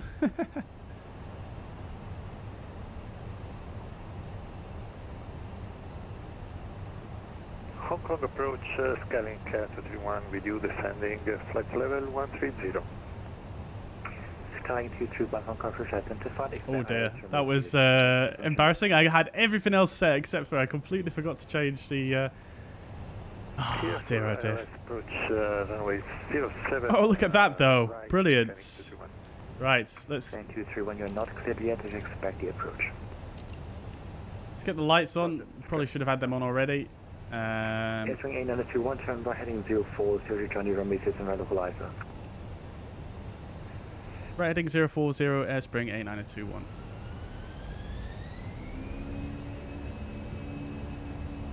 Trying to through the last transmission with an offer you. Sorry, was that for airspring 8921? Entering 8921, AFM, turn right heading 040, cleared out of runway 6 and right. Roger, right heading 040, airspring 8921. Entering 8921, you should also be descending as published, so it should be 1,700 feet. Thank you. Descend as published, airspring 8921. God damn it, chat. You're not on Hong Kong radar on 121.3 today. That's proper messed me up there, chat. Let's see if we can make this. We're probably going to struggle here. We've got Lockstar. Coming 17 Hong Kong approach identified. Expect ILS runway. Let's drop the gear for more drag. We're going to set the altitude down to 1,000 feet here. Scaling 12 from line side stellar, pushing from line side to back, cleared ILS sufficient with 07 left, report established. Ah, we've managed it there. Easy game. Cleared the 2 ILS 07 left, report to establish scaling 22. Speed brakes retracted. Let's go approach. 2,500. Glide slope star speed. Somehow we just wangled that. Eh, dearie me. Right. Hong Kong Tower on 118.4 good day. 184 airspring A9021. Thank you for your patience. Happy New Year. Happy New Year. Hong Kong Tower airspring 8921 established. ILS 07 right. Right, let's go to flaps 2. Speed is checked. 921 Hong Kong Tower to the evening. Manage speed. 360 degrees, 81 right, today. 07 right, cleared to land, airspring 8921. That was a bit of a mess, wasn't it, chat? Never mind, we managed to wangle it in the end. It's all because I forgot to change the approach there to 07 right. That just totally messed me up in so many degrees. Right, let's go to flaps 3. Sorry, flaps 2. Speed is checked, flaps 2. I'm sure I already did that, but never mind. Right. Go around altitude. We can set now to 5,000 feet. And we'll go to flaps 3. Speed is checked, flaps 3. Landing checklist. ECAM memo, landing no blue. Go around altitude set to 5,000 feet. Landing checklist complete. We're cleared to land. Let's do this thing, chat, shall we? 1,000. Checked. Stabilized. Autopilot disconnect.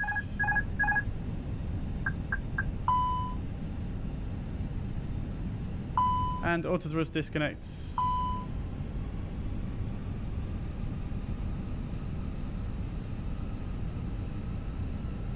Flaps 3, remember.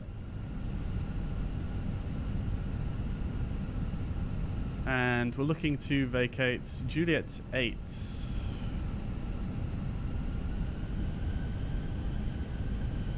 Correcting for the lowness. 500. And correcting for centerline. 500 feet is checked.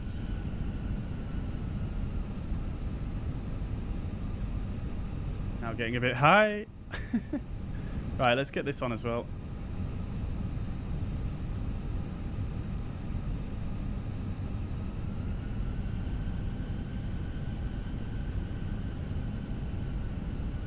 Got a slight crosswind here.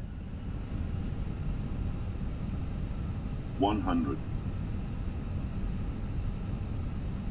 50. 40. 30. 20. Retard. 5.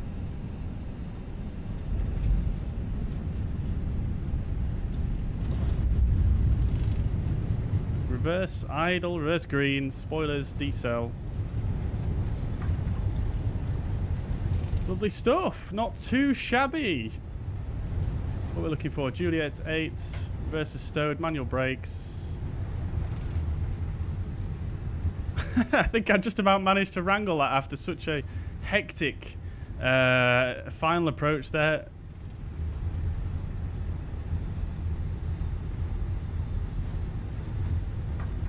Right, Juliet 8 is the next one.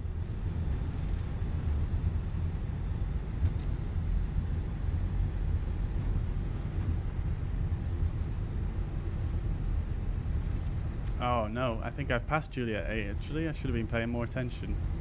Juliet 9 it is by the looks of things. Controller's probably not going to like that.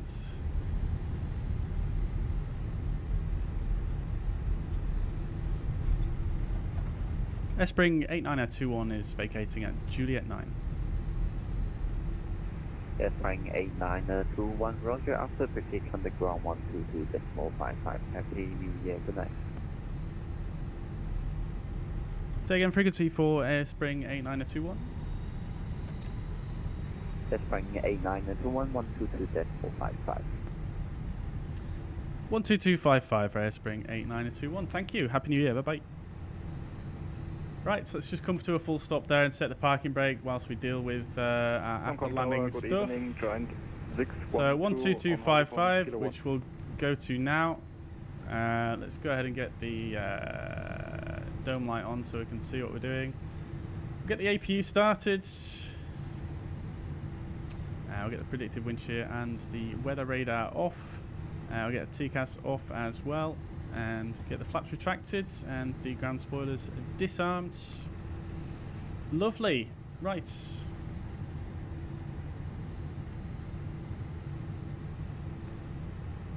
Hong Kong ground, very good evening. Good morning even. Airspring 8921. We're at Juliet 9, request taxi to your stand.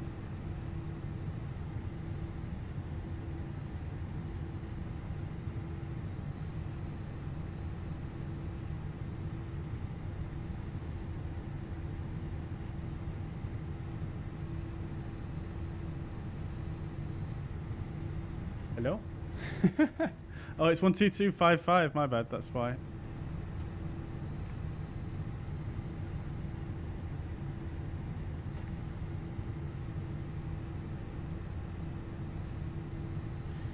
Hong Kong ground, very good morning, Happy New Year. Airspring 8921, we're at Juliet 9, request taxi to a stand. Airspring 8921, Hong Kong ground, good evening, welcome to Hong Kong, any gate preference?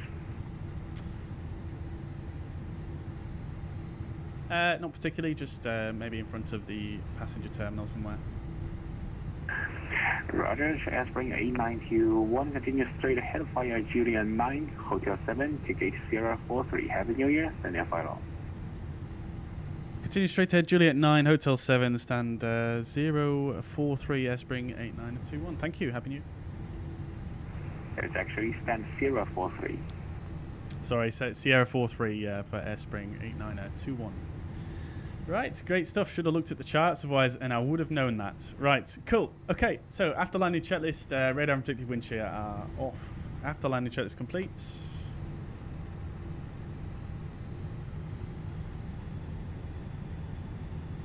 So straight ahead, Juliet 9, then Hotel 7, and Sierra 43, which is basically straight in front of us, which is one of these. Very good. Very good.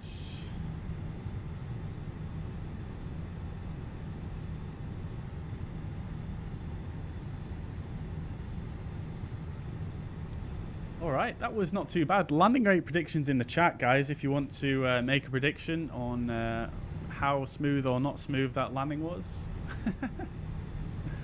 Feel free. Let's get the landing lights off, of course, and the taxi lights can stay on. Strobe lights can come off, and we'll go ahead and get the landing plan 3 off as well now. Right, that was fantastic. Absolutely great ATC. With Sierra 4-3, so a bit further down. 1-2 Hong Kong, hello around the Hong Kong, any gate preference? I located the running Alpha 7 at ACAS standards, can you quote you? Roger, so this is a stunning scenery, isn't it, chat? Look at that. Inside modelled as well. Whiskey 67. Happy New Year. Continue Alpha 7, whiskey. Ground textures are fantastic as well. Right. No, your key number is actually whiskey 67, just to confirm. Haven't set up. Yeah, you too. I haven't set up any GSX things for this stand, so we're just going to have to go with what is provided by default. But we'll get the taxi lights off now. And we're coming in on Sierra 4-3. There's probably a profile you can get for this airport, but I just didn't have time to check it when I was setting up the flight today. I had 1,000,001 things to do, so we've got a marshaller instead.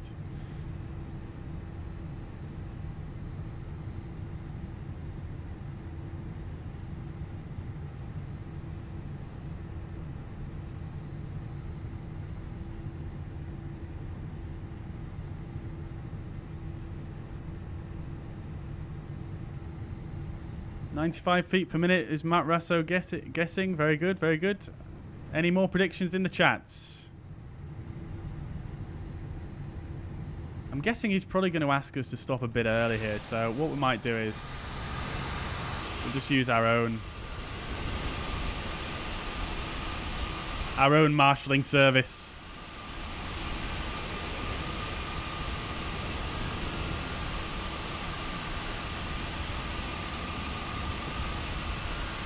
And we'll stop here on the A330 stop line because there isn't one for an A320, as this is a heavy stand. Oh no, there is.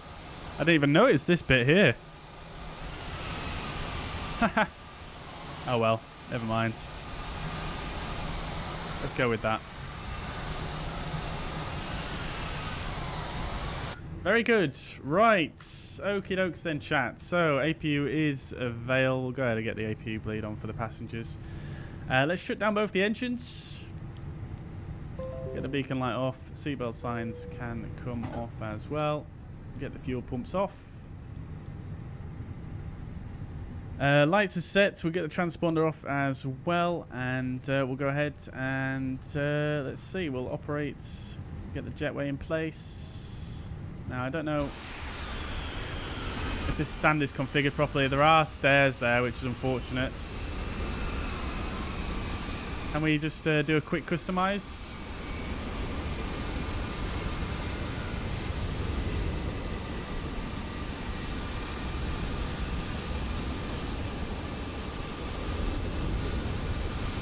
There we go. Stairs disabled. Fantastic. Great stuff. All right.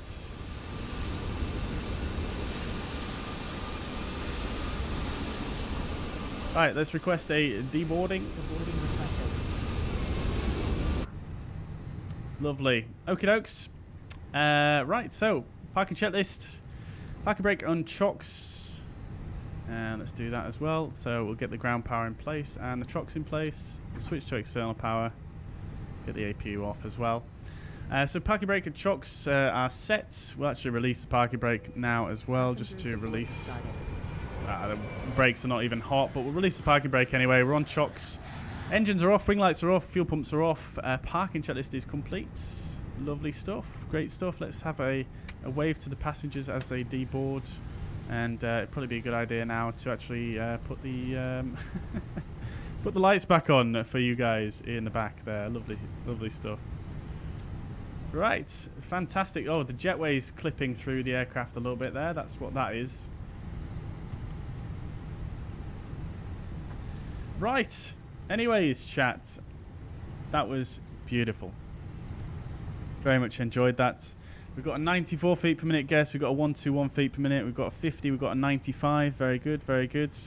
Let's see how we get on. We'll have a look in a minute. Hello, Skylink 231. Holding. We'll just turn the ATC down a bit now that we're at the gates. Roger, Skyline 231, Hong Kong range, leaving Hong Kong and gate perfect. Okay, dokes. There was a video very poor. Skyline 231 and gate perfect. There's setting in GSX where you can get rid of the rear stairs if you're using a jetway. Yeah, I think there is now, isn't there? But I'm not sure if I've found that one yet. Let's have a look.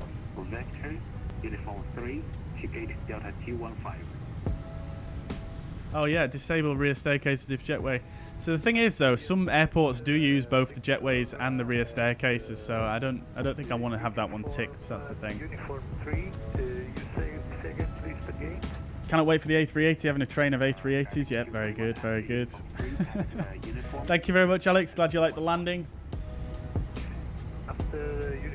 Flying a single pilot operation, it won't happen once. An add-on will give you the multi-crew. Yeah, exactly, yeah, I suppose so. Yeah, very true. It is always tough once you get distracted with one thing and then you've got something else to do and it gets pushed to the bottom. And yeah, I mean, it's very rare that I do that, to be honest. But I think to be honest, I've probably only done that maybe once before. But yeah, we managed to wrangle it in the end. What we should have done realistically, I think it would probably been the better idea, is to actually what I should have done is probably given myself a direct to the fix that I was missing on the approach there, and then try to reconfigure the aircraft quickly in heading mode whilst after I'd sort of turned direct towards that fix, and then it wouldn't have done that little zigzag thing and it would have been a bit more controllable. But obviously, you know, I was a little bit flustered, and then obviously I forgot to descend and it all just fell apart from there. But we managed to capture the glide slope from above there, so we managed to do quite well, I think, and get down safely. I don't think we really went too crazy, but yeah, definitely going to be filing a report on that one. But yes, Josh, I was on the wrong frequency, wasn't I? I forgot about that one.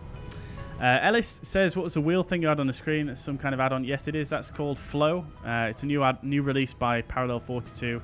It does all kinds of things. Someone asked about the controls visualizer that I had up. That is part of Flow as well. That's a little widget that they put in there. You can add all sorts to this. You can toggle jetways. You can do all kinds of stuff. You can do sim rate, weather. You can change the time, everything. And it basically replaces this top bar. You can see it doesn't. The top bar doesn't even appear anymore for me. And for me, it fully replaces that as a menu. And yeah, I think it's super nice. I've got it bound to my mouse wheel, the click on my mouse wheel. So anywhere I click with the mouse wheel, it'll pop up and it's just there right where my mouse is, so I don't have to move up to the top every time. It's great. I really enjoy it. And there's already some community-made widgets for it as well, like this Jetway one and this GSX launcher, which launches GSX first time every time rather than having to click twice sometimes. And it's great. I'm really looking forward to seeing what else the community comes out with for it.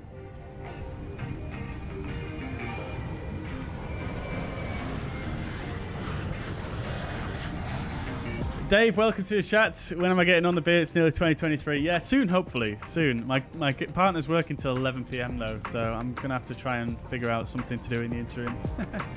But good afternoon, Dave. Hope you're doing well. Welcome.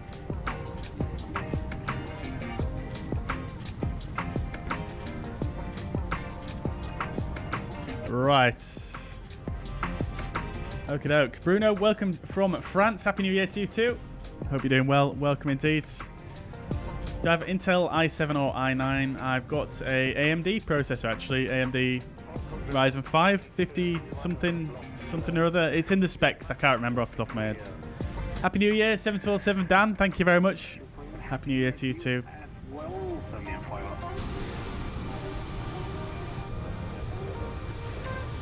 Look at this beautiful scenery, though. Absolutely stunning. Look at the lighting.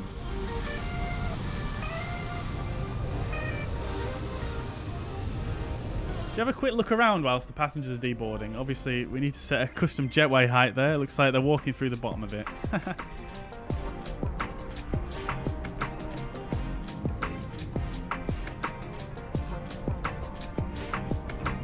Seems to be a bug at the moment where flow will show up when you're pressing some buttons on an Xbox controller, which is a bit weird. Not many people here, is there? I was expecting a bit more. Very quiet. Absolutely huge terminal building, though, isn't it? It's absolutely crazy. What have we got over there? Avianca A320, I think.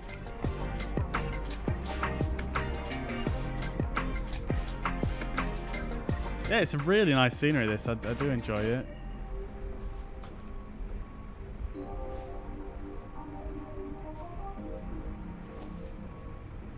What have we got over there?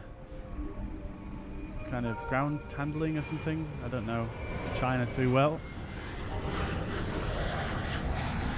Just reset the auto exposure as well, so it's not quite so bright. It's a bit more of a standard setting. Yeah, it looks really good. I mean, sometimes difficult to judge at night sceneries, but the night lighting looks pretty good. Taxiway lights are a bit of a different color as well. I don't know if that's a China thing, which is interesting. Not sure about the lighting over there, but I'm not sure if that's auto gen just being weird or not. That looks very strange. Still fireworks going off there in the distance. That is cool. Brilliant. And over there. Amazing.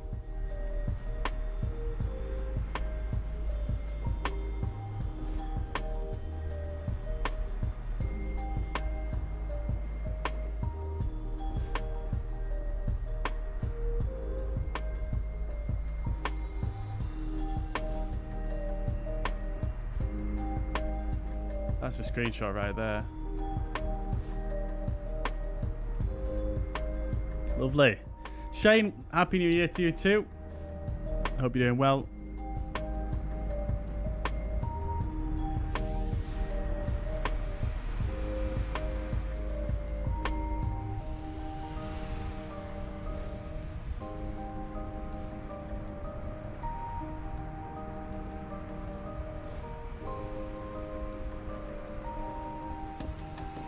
Right, very good. Shall we have a look at the landing report then, chat, and see who got closest with the landing rate prediction? Alex says, good debrief. Maybe you could also advise that's the ATC navigation issue, but it's not a big deal. Yeah, I did think, to be honest, it did cross my mind. I was thinking, maybe I should tell him about this. Maybe I should tell him about this. But I honestly thought the aircraft would recover a little bit quicker than what I actually did. So that's probably my poor judgment there. So what the aircraft, I think, what I actually tried to do is rather than sequence, because there was obviously limes, wasn't there, which is a transition that we were doing there. And I think what I tried to do was rather than sequencing straight past limes, because we were more or less overhead it, and going to Stella, what I did was it actually put limes in for a second time, and it tried to circle all the way back round to limes and then go to Stella. So I think what I should have done is I should have put in the approach and immediately put a direct into Stella, or I should have put in a direct in before I actually changed the approach, so that I was going direct to Stella, and then made sure I was on the correct ILS from there. Well, that being said, you know, I probably could have gone limes, then typed in the direct to Stella, and then just used heading mode, maybe, to just vector myself on and just use the raw data for the ILS rather than having it in the FMC, although that's probably not the best thing to do, is it? Right. Okay, chat. We've got a replay to watch as well of the landing. I did manage to start the recording before it's too late. Nice fights in the background, yeah. Very nice indeed, yeah. Absolute pleasure, Alex. No worries at all. Thank you very much for your kind words. Right, let's have a look at the landing report then on SimToolkitPro. Last chance to get any of your landing rate predictions in, chat. Right, here we go. So we've got a vertical speed of 112 feet per minute. So I think the closest guess is... Oh, it's close. It's close. It's either Mark or Dave. Oh, sorry, no, it's either Mark or Matt Rasso. Matt Rasso is 17 off, and Mark Burgess. Oh no, it's easily Mark Burgess. What am I talking about? So Mark Burgess wins with minus 121 feet per minute. Centerline deviation was 3 feet to the right, so pretty good on centerline. Touchdown zone, we pretty much nailed. Very good. Just a little bit after the aiming point there, but not too bad at all. Still well within the touchdown zone. And we did have a crosswind as well. Our heading was 4 degrees different to the runway heading. So a little bit off, but I think I managed to get the drift off quite well, actually. And we did have a little bit of a roll on as well when we were touching down, minus 1.29 degrees. So that was probably due to my rudder application being a little bit aggressive, maybe at some point there. So not too bad, not the greatest, but I think pretty good considering we had to capture the ILS from above. So yeah, I'm going to take that. It wasn't too bad at all, I don't think. Certainly a safe landing, I think. Right. Let's watch the replay then, shall we, chat? So what we'll do is we shall go to panel states. We'll set it to ready. I'm going to turn down the music a little bit here.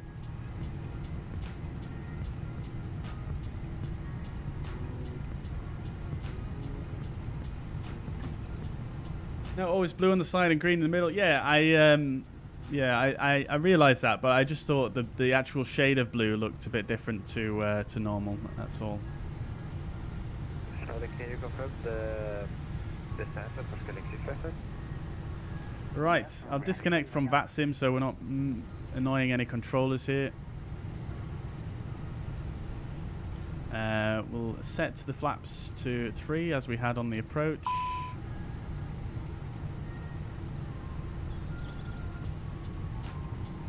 We may need to come back in here and do the lights, as sometimes they go on and off when we do a replay. So let's just see what happens.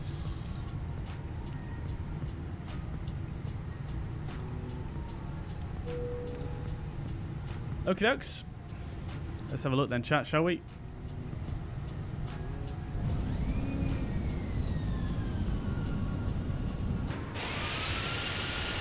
Yep, we need to do the lights.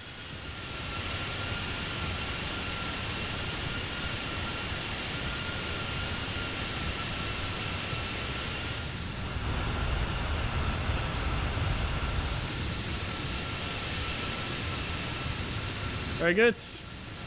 Look at that green inside. Let's make it a bit brighter.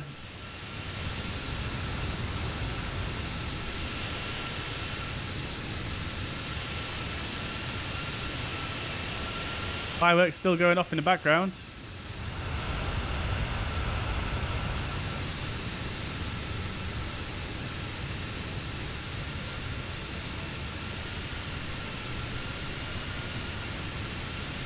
Right, let's go to normal speed now. In fact, we'll speed it up a little bit. Let's get to the good part.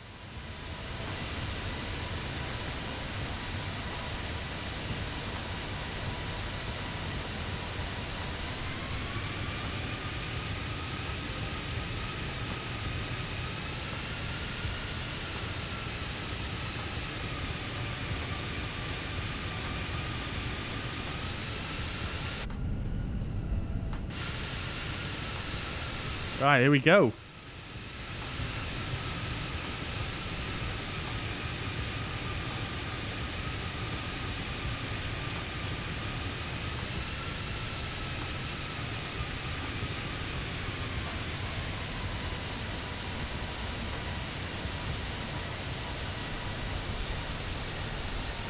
mean, that looked pretty good to me. That looked pretty good to me. That looked like absolute butter, didn't it, chat? Holy.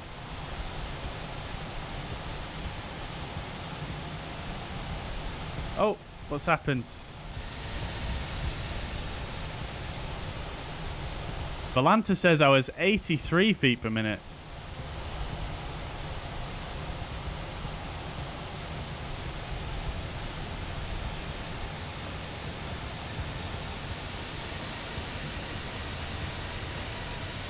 Alright, let's watch that again.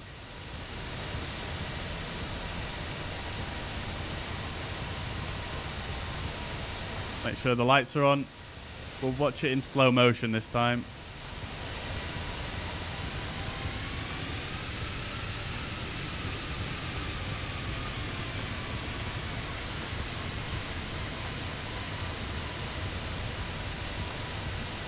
Crank up the brightness a bit more.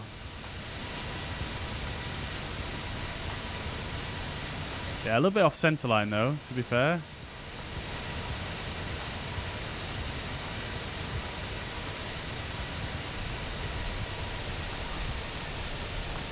Oh, serious stutters there.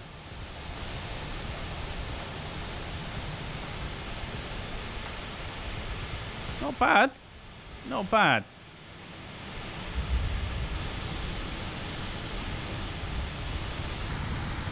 It's always quite a telling angle, isn't it?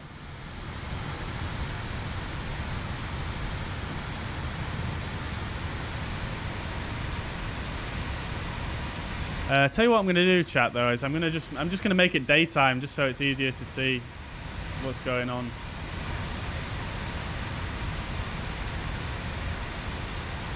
Right, there we go. Let's have a look.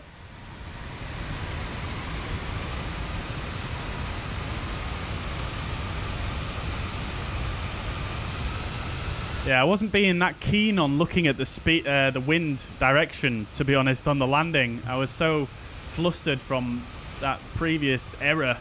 I completely didn't realize how much of a crosswind we actually had, so I ended up drifting off to the right. So you can see I've got a bit of a bank in here to the left to try and correct for that very late on. So coming into the flare here, trying to bring off some of that drift. Lining the nose wheel with the center line as best as I can. See, that's not too bad really, is it now, chats? The left wheel touches a little bit later due to the slight bank there.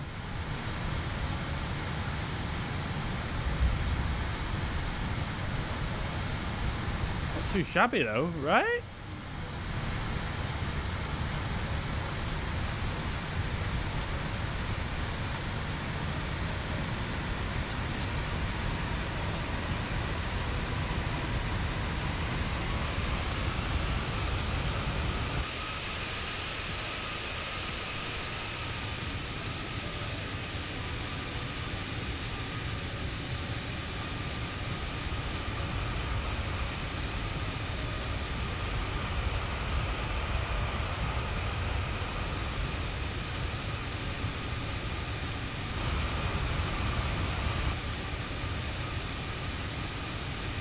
This scenery looks even better in the daylight, doesn't it?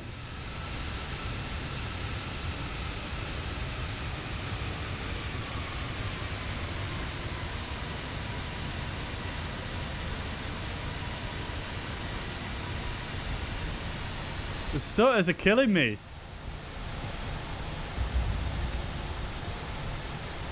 Hey, not bad. Not bad, chat. Not bad.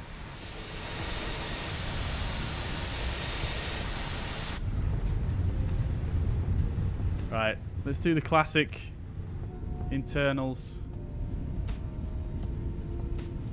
Oh, look at that. It's even got writing on top of the wing. I didn't even realize.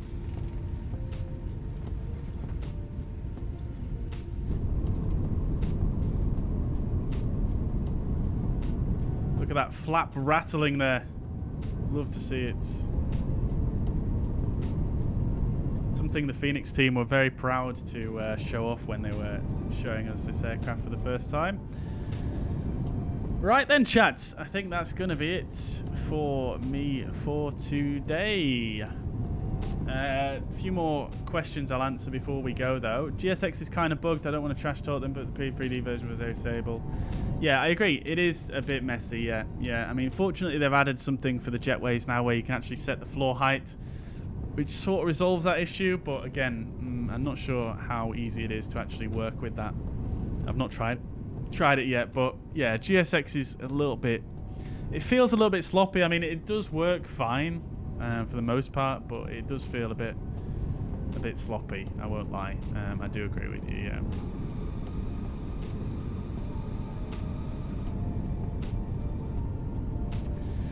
Right, let's see. In London Heathrow, they have the auto guidance system. Don't remember the exact name of this.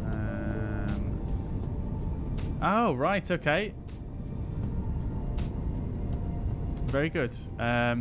Yeah, by all means, share that with me. I'd love to see... oh, no! Oh, no, chat. Oh, no!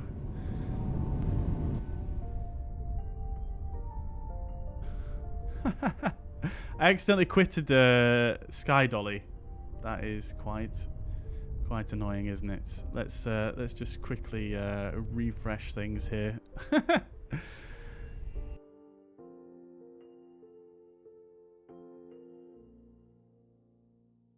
Which is air train in China? Was that what the writing was on the wing, Tangu?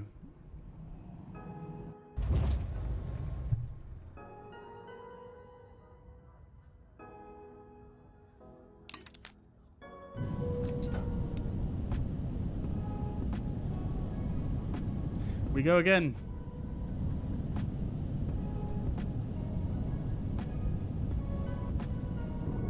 Right. There we go, recovered it.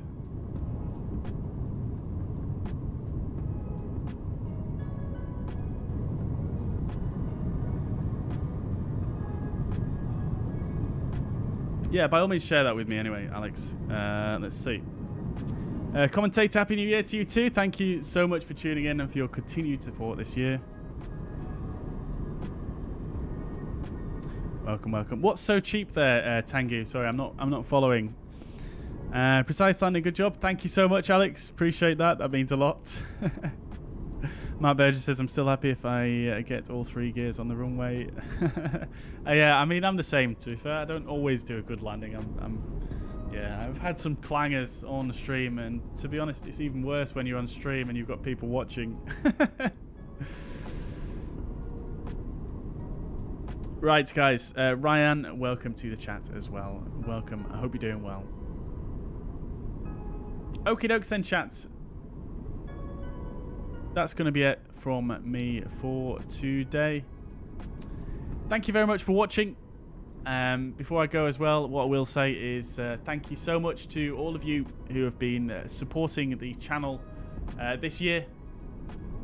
Really appreciate all of your support. It's it means a lot to have such a loyal fan base who keep coming back and watching me. I'm not sure for what reason, but yeah, thank you so much for your continued support this year. Really appreciate it. I hope you all have a fantastic new year. Happy New Year to you guys, if it is already. And once again, yes, can't say it enough. Thank you so much for your support.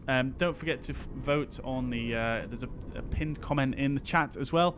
Vote for the stream next year, for the schedule for next year. Going to be trying to stream a little bit more often in the new year in 2023. So once again, guys, thank you so much. Happy New Year to you all. Thanks once again. Hope you enjoyed the stream today. I've really enjoyed this one. Hopefully we'll do some more flying in China in the very near future. Yeah, so once again, guys, thank you so much. Have a fantastic evening. Bye for now.